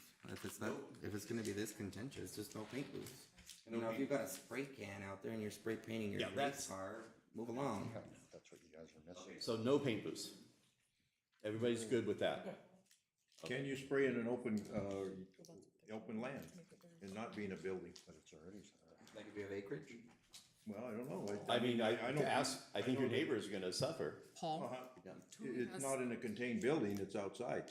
I don't know. That would I be the know worst, that's been done many times. but that's the worst case. And who wants a paint job with all that dust, that weeds and stuff that blowing it? Anyway, but Tony wants to go. I just want to shed a little light on that, on the question that came from paint booths, residential attributes. So ordinance already covers that. So paint booths are what they consider an H occupancy, high hazard occupancy. They're in a zoning code or in fire code all in itself for use. And under our zoning ordinances and uses, you can't put an H occupancy in a residential structure. So you're putting everybody at risk, your neighbors, your home, your family, everything that comes with that. That's why H occupancies have such a regulation-driven, itemized requirement. Self-contained suppression, interlocks on your air system, proper ventilation, proper door closures, right, that trigger your interlocks and suppression system. So they fall under the code as H occupancies, high hazard. And so that right there dictates that they can't be residential. We had these run away in Phoenix for a long time because people were putting these homemade spray booths up. We had a lot of incidents, fire incidents, where, you know, it found an ignition source because people are spraying in them and they have a little exposed work light in there with a light bulb, heated light bulb. They're not rated. So all that stuff has to be class 1 electrical rating. There's all kinds of requirements, but to answer your question, H occupancies are an occupancy type all by itself, and they can't be located in a residential. If it covers an ordinance and then it's not allowable, then. That's what it would be. You follow your ordinance. Pretty Does the simple. auto mechanic fall in that same category? So, no, because an auto mechanic can conduct work without being deemed an H occupancy. So every residential structure, in a sense, is a hazardous material site, right? We have LPG tanks, we have gas for our lawnmowers, maybe we have mixed fuel in there, all kinds of combustibles, right? So they don't regulate under residential for fire code, and the chief can maybe touch on that, but they don't regulate what they call an MAQ, maximum allowable quantity, under that use, right? It's unfortunate, it is what it is. So every garage is typically a hazardous material site because what it contains. But a spray booth has a criteria to meet. And when you talk about how much paint you can spray, so the air quality people do dictate what you can spray at home and residential. So I forget what the numbers are. It might be for commercial, it might be a pint a week total. But under the ADEQ requirements, they have air quality permits that you need to spray those finishes, and they waive them if you're under a certain amount. That would be deemed a hobbyist or somebody doing work on their own, you painting your kid's bike or, you know, or a hobby type of painting. But for work as a business, then they have a cutoff that addresses that, and they will regulate it. Pretty simple. Yeah. So Mayor, members of council, I think I have clear direction on automotive. I think on the handyman stuff, you just replace appliance with vehicle with the word appliance or whatever the project. I think we can adapt this into, I don't think there's anything special about appliances. It's the same thing, don't upset the neighborhood, don't smells, noise, working on that, it all translates. So I'm just gonna loop that in. And then the last one on the grooming, I think care and grooming of pets and small animals, provided that all necessary precautions to protect the neighborhood from increased health, safety, fire risk, noise, or smells.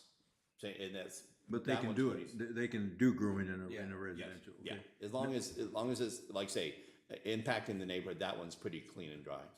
So, In a booth. Yeah. Yeah. But, they can pay them. but I get on that part of it, if we go into kennel and let them explore that, if they have acreage where they have a kennel, Yeah, I where they can agree. have it, but not in a saturated residential area because of the noise. But Mayor, this is the conundrum of having a city code where 95% of the people are living elbow to elbow. I'm always impressed at how few neighborhood disputes you have around here when people live on top of each other, and they're good with it. The parking, the tightness, my wall is your retaining wall, all of this stuff, everybody gets along really good. Now, there may be a few people who have these big expansive lots, okay, but we can't write the code for them. We have to worry about the 90%, what's that? We already have codes that state that you can't have a horse unless you have this much acreage. Oh, no, You I'm can't not have a talking pig about- Unless you have this I'm- much acreage. We sat here and did this. Yeah. I mean, we could do the same for the kennels. If you want to be a kennel, it could be you have to have this much acreage to have 2 kennels or 3 kennels or whatever have you. Yeah, and I'm just saying that we can't write a code for those minority people who have big lots when the majority have tight lots. That's all I'm saying. Okay. Okay.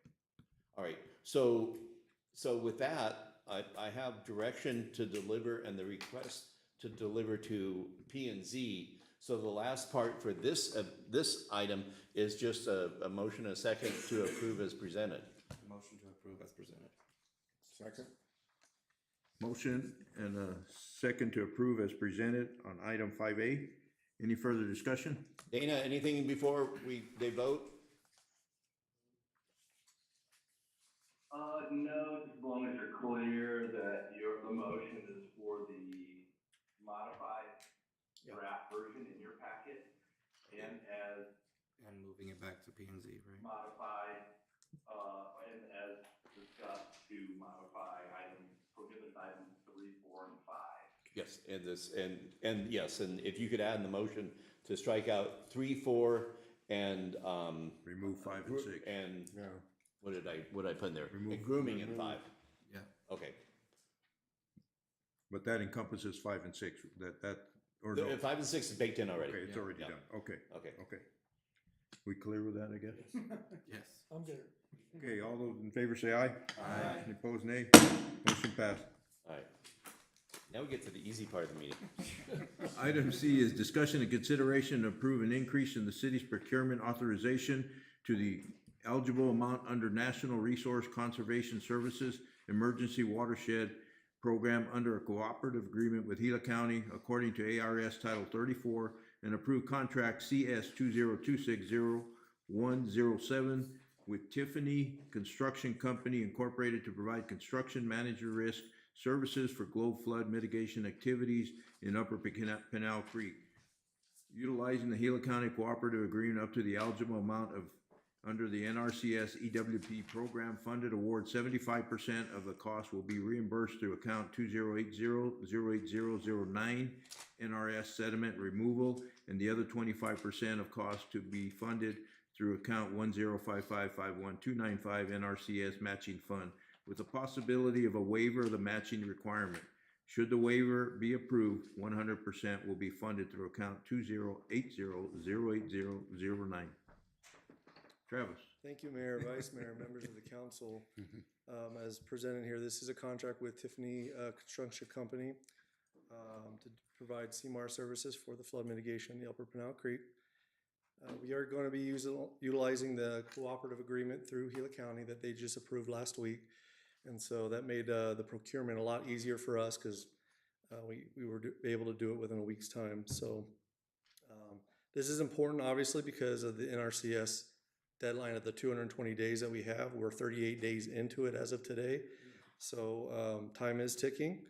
And so why a CMAR? Just to kind of give a little background on it. Why do we choose this procurement method? Well, this allows the city to select a construction manager based on qualifications and experience rather than go out to bid and get a low bid. Because that would obviously take some time and eat into that 220-day window. The way it works is Tiffany, as the CMAR, would be in communication with the design professional who is Civil Tech, as you recall, approving their contract a couple of meetings ago. They would discuss early in the design stages on any kind of construction activities, so that they can eliminate any possibilities of delays or any kind of upruns on the costs. So it'll help eliminate any kind of change orders in the future as well. So the things that they look at, they will work together with the cost estimate, the budgeting, the constructability of what they're actually designing to see if it's even constructible, reviewing all the phasing and the timing of that, producing a really detailed schedule, looking at any kind of risk analysis involved with what they're designing, and of course, work on value engineering as situations come up. And once they get to that point of what they agree on, they will then develop a guaranteed maximum price, or GMP. And so that is what the CMAR is really held to. Once that GMP is accepted, the CMAR, in this case Tiffany, will then take the risks of delivering that project under that cost, subject to any possible change orders. But like I said, the change orders should be very rare and non-existent, because they are working together up to that point to develop what they are going to construct. Some of the benefits of having a CMAR, again, it involves that early design aspect of it. So you can get that cost certainty once they develop that GMP. The competitive bid that they have to do to deliver that project is very transparent. So if they have to go out for subcontractors, they actually have to do the bidding, but their bidding is a little bit different than what we have to do. We have to go through this whole process. They can do it really quick because they're not under any kind of governmental restraints as far as procurement. So they can get that done a lot faster. And of course, the shared risk and the whole collaboration of working with the design team, professionals, and the city. They share that risk in delivering the project on time, under budget.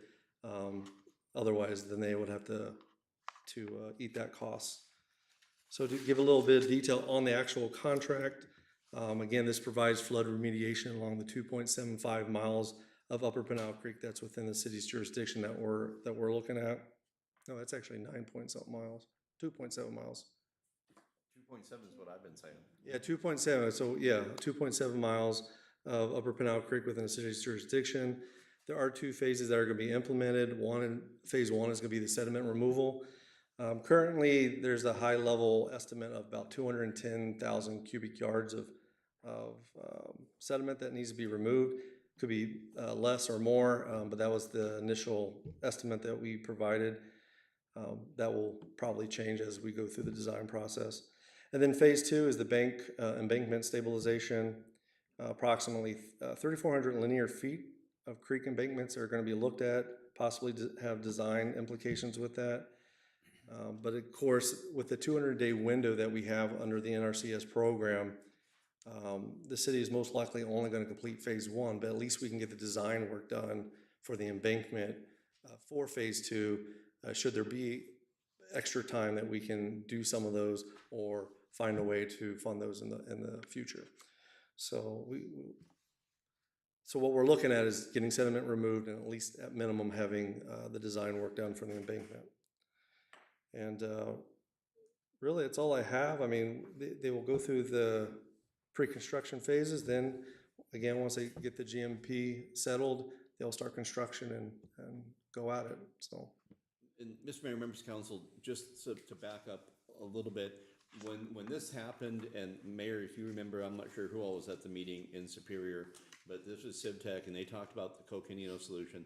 And they hammered it to everybody. You got to do CM at risk. It's the only thing that's going to go fast enough to get this work done in 220 days. The county learned that the hard way. Last time they did, this is their procurement that they did. We were lucky enough to be able to piggyback off of that. And kudos to Travis for maneuvering this. This is a complex process in general. It's about the most complex procurement method. And then the piggyback made it even a little bit more dicey, but he worked very closely with with Bill Sims, and they made it happen, which was gonna be a lifesaver, because we didn't have many other options to get this done in time. So that's why we got this turned around in a week, once we got hold of the county contract. And we still, as Bill said, we have the option, if something goes wrong in negotiations, we can go to a second person if we need to. That's correct. So with Gila County's procurement of the CMAR, they have a list of those who put in the qualifications. So as we negotiate, if negotiations for whatever reason to get that GMP does not work out, we can go to the next one on the list. So, but we don't anticipate that happening, but that is an option. And one last thing, Mr. Mayor, Gila County, Homero Villa and Christine Smith, they've been very helpful with this, making this happen. At one point, there was a hiccup on getting the cooperative agreement, and we talked to them, and they moved mountains to get quickly turn around and get that cooperative language in there for us. If not for them putting that cooperative language in at the last minute, we would be sitting in high water. Fernando?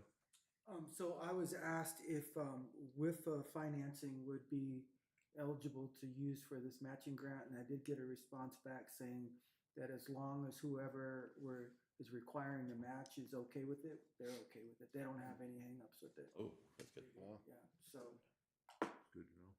so as long as NRCS is okay with it, then And that would be contingent on, well, we would have to update the WIFA loan projects for that. But the current WIFA loans that we have requesting, the earliest that we're gonna be eligible to be able to spend that money is not until June, July.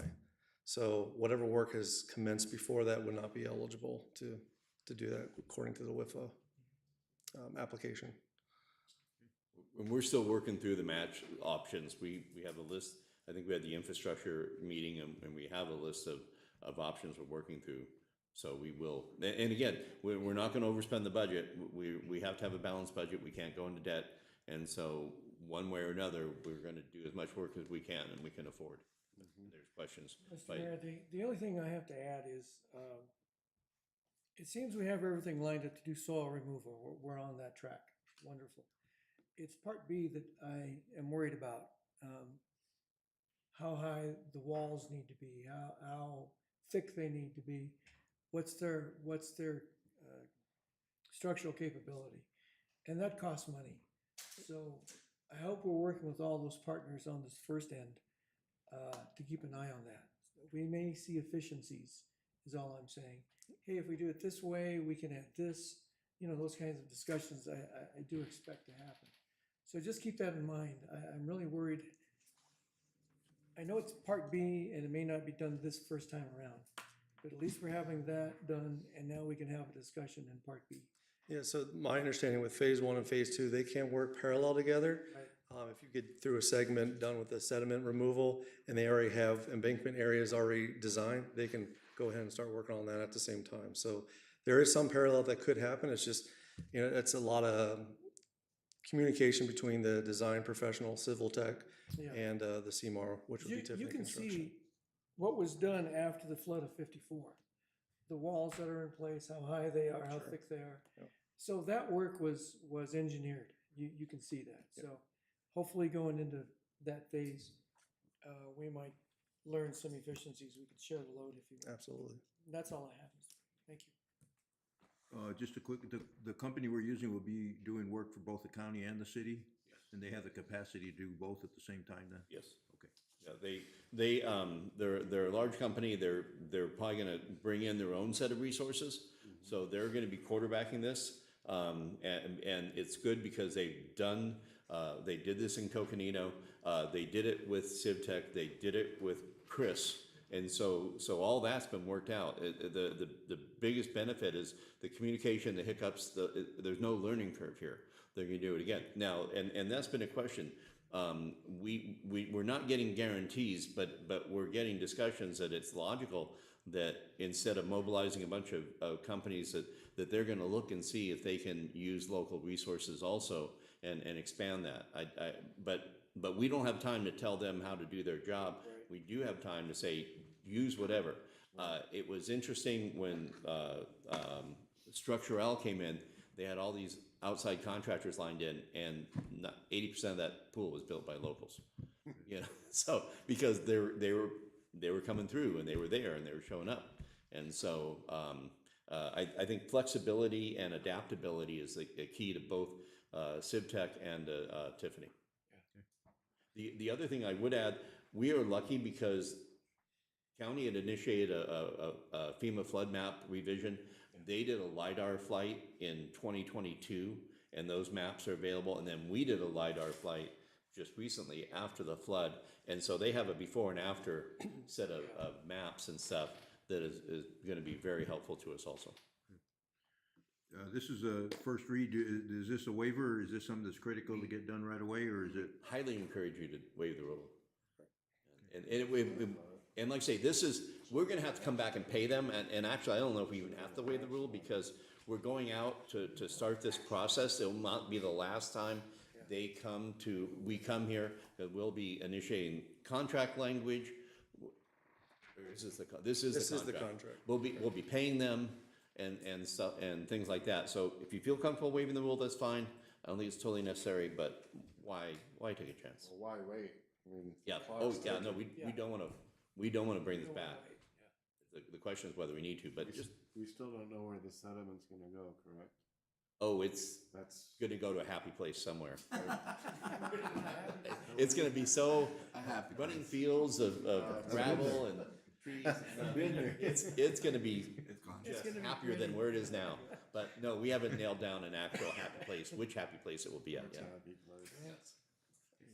Mayor, if there are no other questions or comments, I motion to approve item 5C and waive section 2-4-10A. Second. Motion second for approval of item 5C. You didn't want to read the whole thing again? No. You did such a great job. And Mr. Mayor, members of council, Travis did a wonderful job on this. So You did. I did. Thank you, sir. Thank you, Travis. Thank you, Travis. Any further discussion? All those in favor say aye. Aye. Opposed, nay. Motion passed. Item 5D is consideration to award contract number CS 2026 to 0101 to Weber Water Resources LLC to repair the Cutter Booster number 3 motor for an amount not to exceed $10,000. Funds for this project are budgeted in account 508051 242 equipment repairs. Travis. Thank you, Mayor, Vice Mayor, members of the council. As it stated, the motor at Cutter Booster number 3 is in need of rehab. It's currently experiencing some shorting in the electrical. And so we are anticipating that it will probably fail in the near future. The quote is actually for $7,915, but we're asking for not to exceed $10,000 just in case they run into some other issues. That has been generally the case for items like this. So we don't want to have to keep coming back for change orders on that.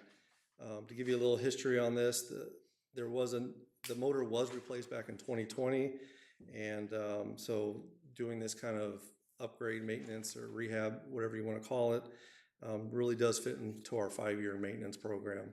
So I want to thank Vince for giving me that information, but this was replaced back in 2020. So the rehab makes sense with the maintenance. Okay. Questions, comments? Then this is a move forward too.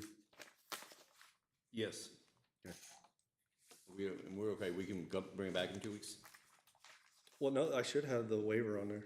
Oh, Yeah, it's in the motion aspect, not in the title. Mayor, no other questions or comments, I motion to approve item 5D and waive section 2-4-10A. Second.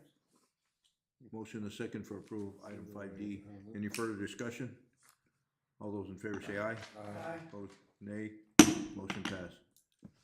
Item E is discussion and consideration to approve an increase in the city's procurement authorization to $3 million for job ordering contractor JOC Construction Services according to ARS Title 34 and approved contract CACS 2026-0099 with Apache Underground and Excavating LLC to complete the water transmission main 595 project utilizing a co-op contract between Apache Underground and Excavating LLC in the Pine Strawberry Water Improvement District for the amount of $2,448,585.10 for this project will come from account 50805416 with reimbursement from the United States Army Corps of Engineers 595 grant with local match of 25% to come from pending WIFA Drinking Water State Revolving Fund loan.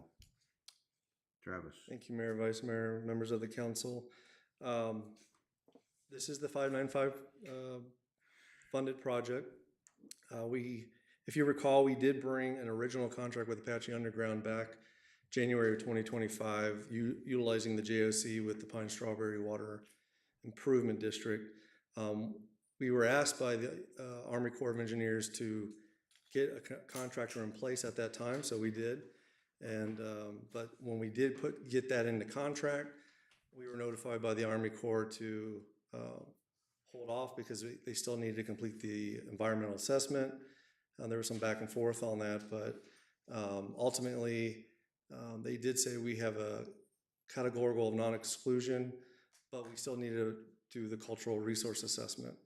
So this past August, they gave us two options to either the city do the cultural resource assessment or they could do it. They suggested us because we could get it done quicker. And so, so we chose that option. We used our on-call, Kimberly Horn, to do that. And unfortunately, when we were about to start that's when the government shut down back in October for, I believe, 41 days. And because we have a portion of BLM land, they had no access to that portion of the land to finish the cultural assessment. So by the time the government reopened and they reestablished contact with BLM, the holidays rolled in. And then once the holidays passed, the individual with Kimberly Horn that was licensed to do this or certified to do this cultural resource assessment had left. And so just somewhat recently, Kimberly Horn did secure a subcontractor. They are wrapping that up. They should be completed by April 3rd, so we've got a few more weeks. And I would imagine take another week or two, hopefully less, from the Army Corps of Engineers to finally approve that environmental assessment. However, that doesn't allow us to get to construction right away because there's some other variables. So as I said, there was originally a contract, but that contract did expire December 31st. So prior to that contract expiring, Apache Underground did ask us if we should order the pipe for the 2.5 miles of line that we were going to put in.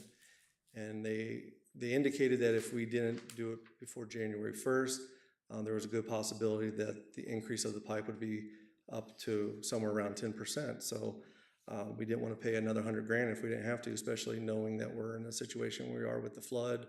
So every penny counts that we save. So we said, go ahead and purchase the pipe. The pipe was about $967,094. So it's a good chunk of change. But like I said, the contract expired. Fortunately, we can pay the pipe under the old contract. So, but what do we do about for the rest of the construction? And Travis, this is the pipe that's on site now. It's on site. Modular. It was delivered on site. And this is the ductile iron pipe that you all requested that we use for this project. And so now we were faced with having to get the contract reestablished. Luckily, Pine Strawberry Water Improvement District reprocured, if you want to, for lack of better words, reprocured the JOC that they had this past summer. And Apache Underground was once again selected as their top contractor. So this is what this contract is just reestablishing under the new JOC with Pine Strawberry to utilize them for the remaining of the construction. Now, like I said, we have to wait for the EA to officially clear the environmental assessment. And we also have to wait until the WIFA loan is officially approved and we have access to the funding, which I understand the funding will be available coming this June at the earliest. So even if we get that environmental assessment done here in the next month, we still have to wait a couple months until the WIFA funding comes in for the local match of this project. So Travis, we discussed this in the infrastructure work group. So the it's 2.5 compounded monthly. That's for the storage of the pipe right now, right? The $2.5 million? No, 2.5% compounded monthly. Oh, That's that what it- was eliminated because. That was eliminated. Yes, correct. Okay, That was gonna happen if the invoice of the pipe was not paid for. okay. But we have worked it out to where we can pay them in full.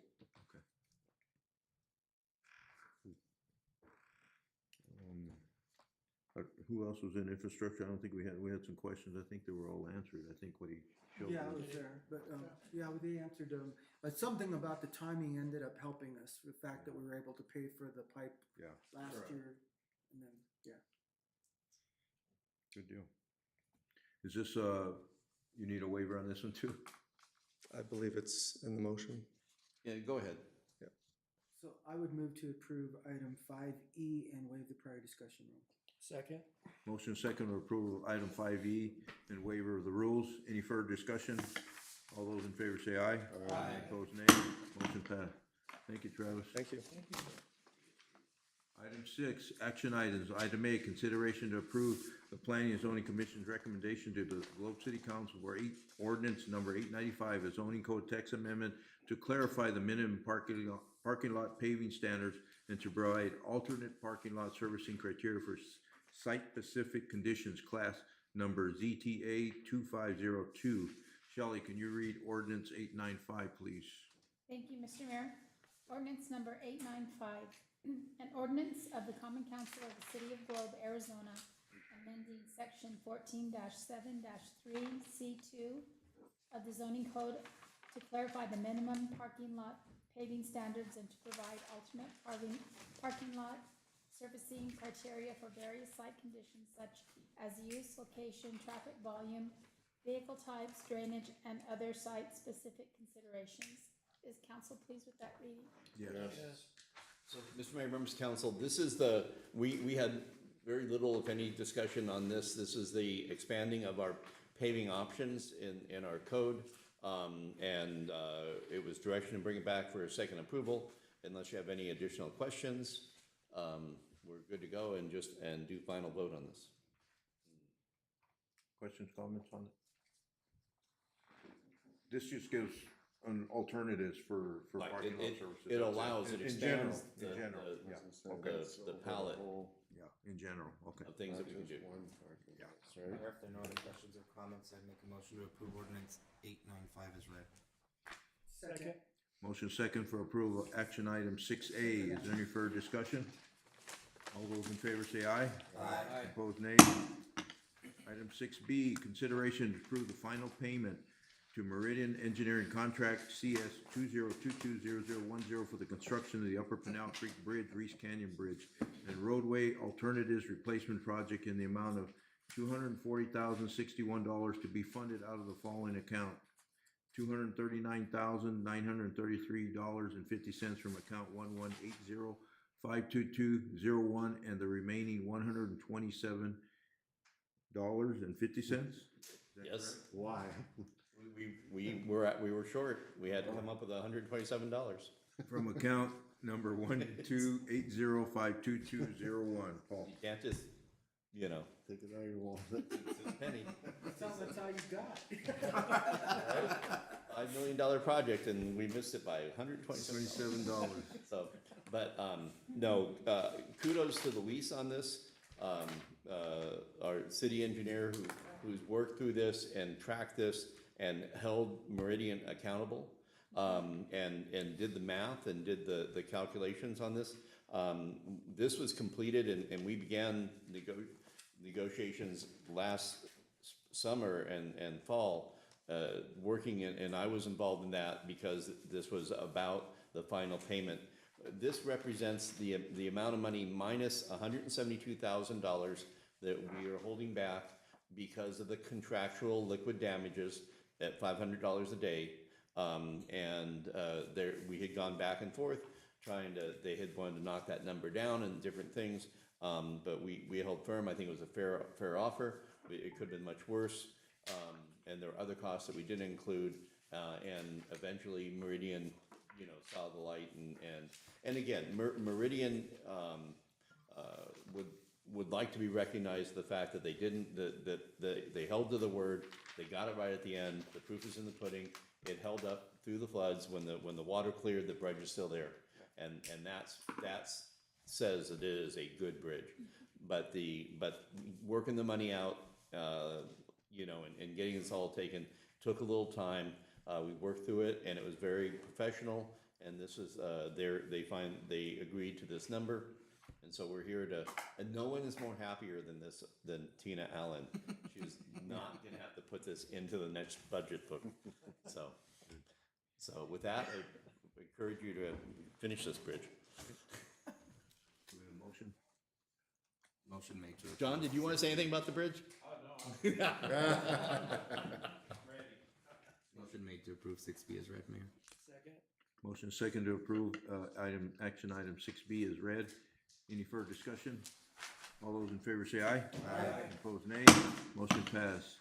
Any late agenda items? No, Mayor. Any call to the public? Looking here, don't see anything, nothing in email? No text, Mr. Mayor. Okay. Scheduling of meetings? Yes. You wanna talk about, this is we are asking to put together a, budget ad hoc meeting like we did last year, to work on this year's budget. Because of the budget schedule, we're doing April 1st. April 1st At, noon. at what time? Noon. At noon. And so, Mayor, you were on it last time, and we said we're gonna switch around members. Shelley, who is up for this year? Councilman Lethem and Councilman Pastor. Okay, but the question is, are you available on April 1st at noon? Yes. Take a look. Mayor, you good? So far. Okay, no, so far is, Yeah, April Fools. Yes.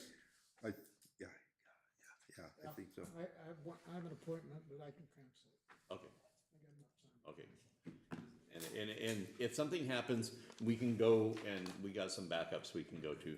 So just wanna let you know, now this is a work group internal meeting, but while we have you all here, wanted to get this knocked out.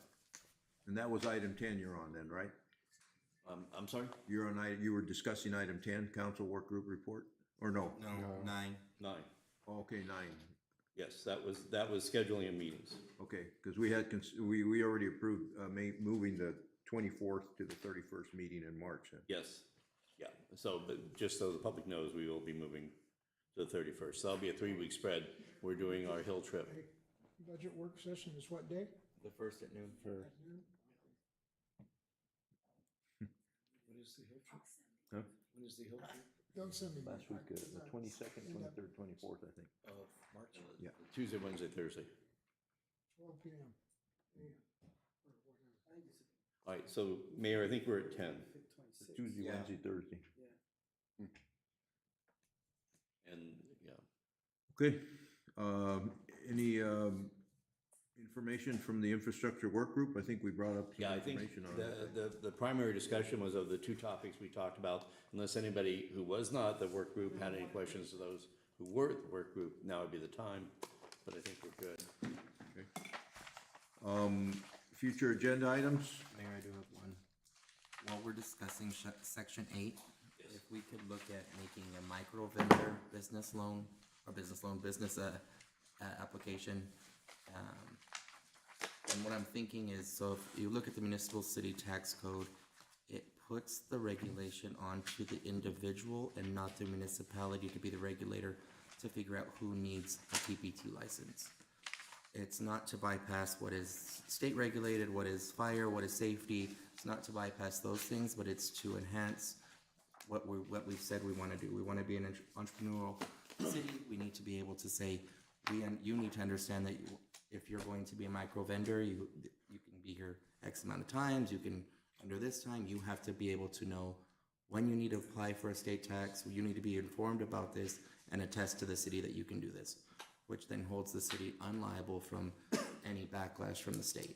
Now, are you okay with building that into that whole Correct. chapter 8 discussion? Correct. So we don't need a standalone? Correct. But let's make sure we add that. Yeah, and- I and think, when we talk to- I think that in moving the city and what we're doing, we've gotten a little too fast and we're making regulation when we could make it to where the state has made it. Put it on the individual instead of the city and leave it to the individual to assess themselves. Also, we'll be having a standalone daycare process. And that'll be coming up in the future. And eventually we'll receive, the prohibited auto repair will come up through the process of P and Z. But the two that we've committed to adding, chapter 8 and the daycare process. Any other ones? Motion to adjourn. Motion made. Motion second to adjourn. All those in favor say aye. Aye. Meeting adjourned. Thank you for attending. Thank you.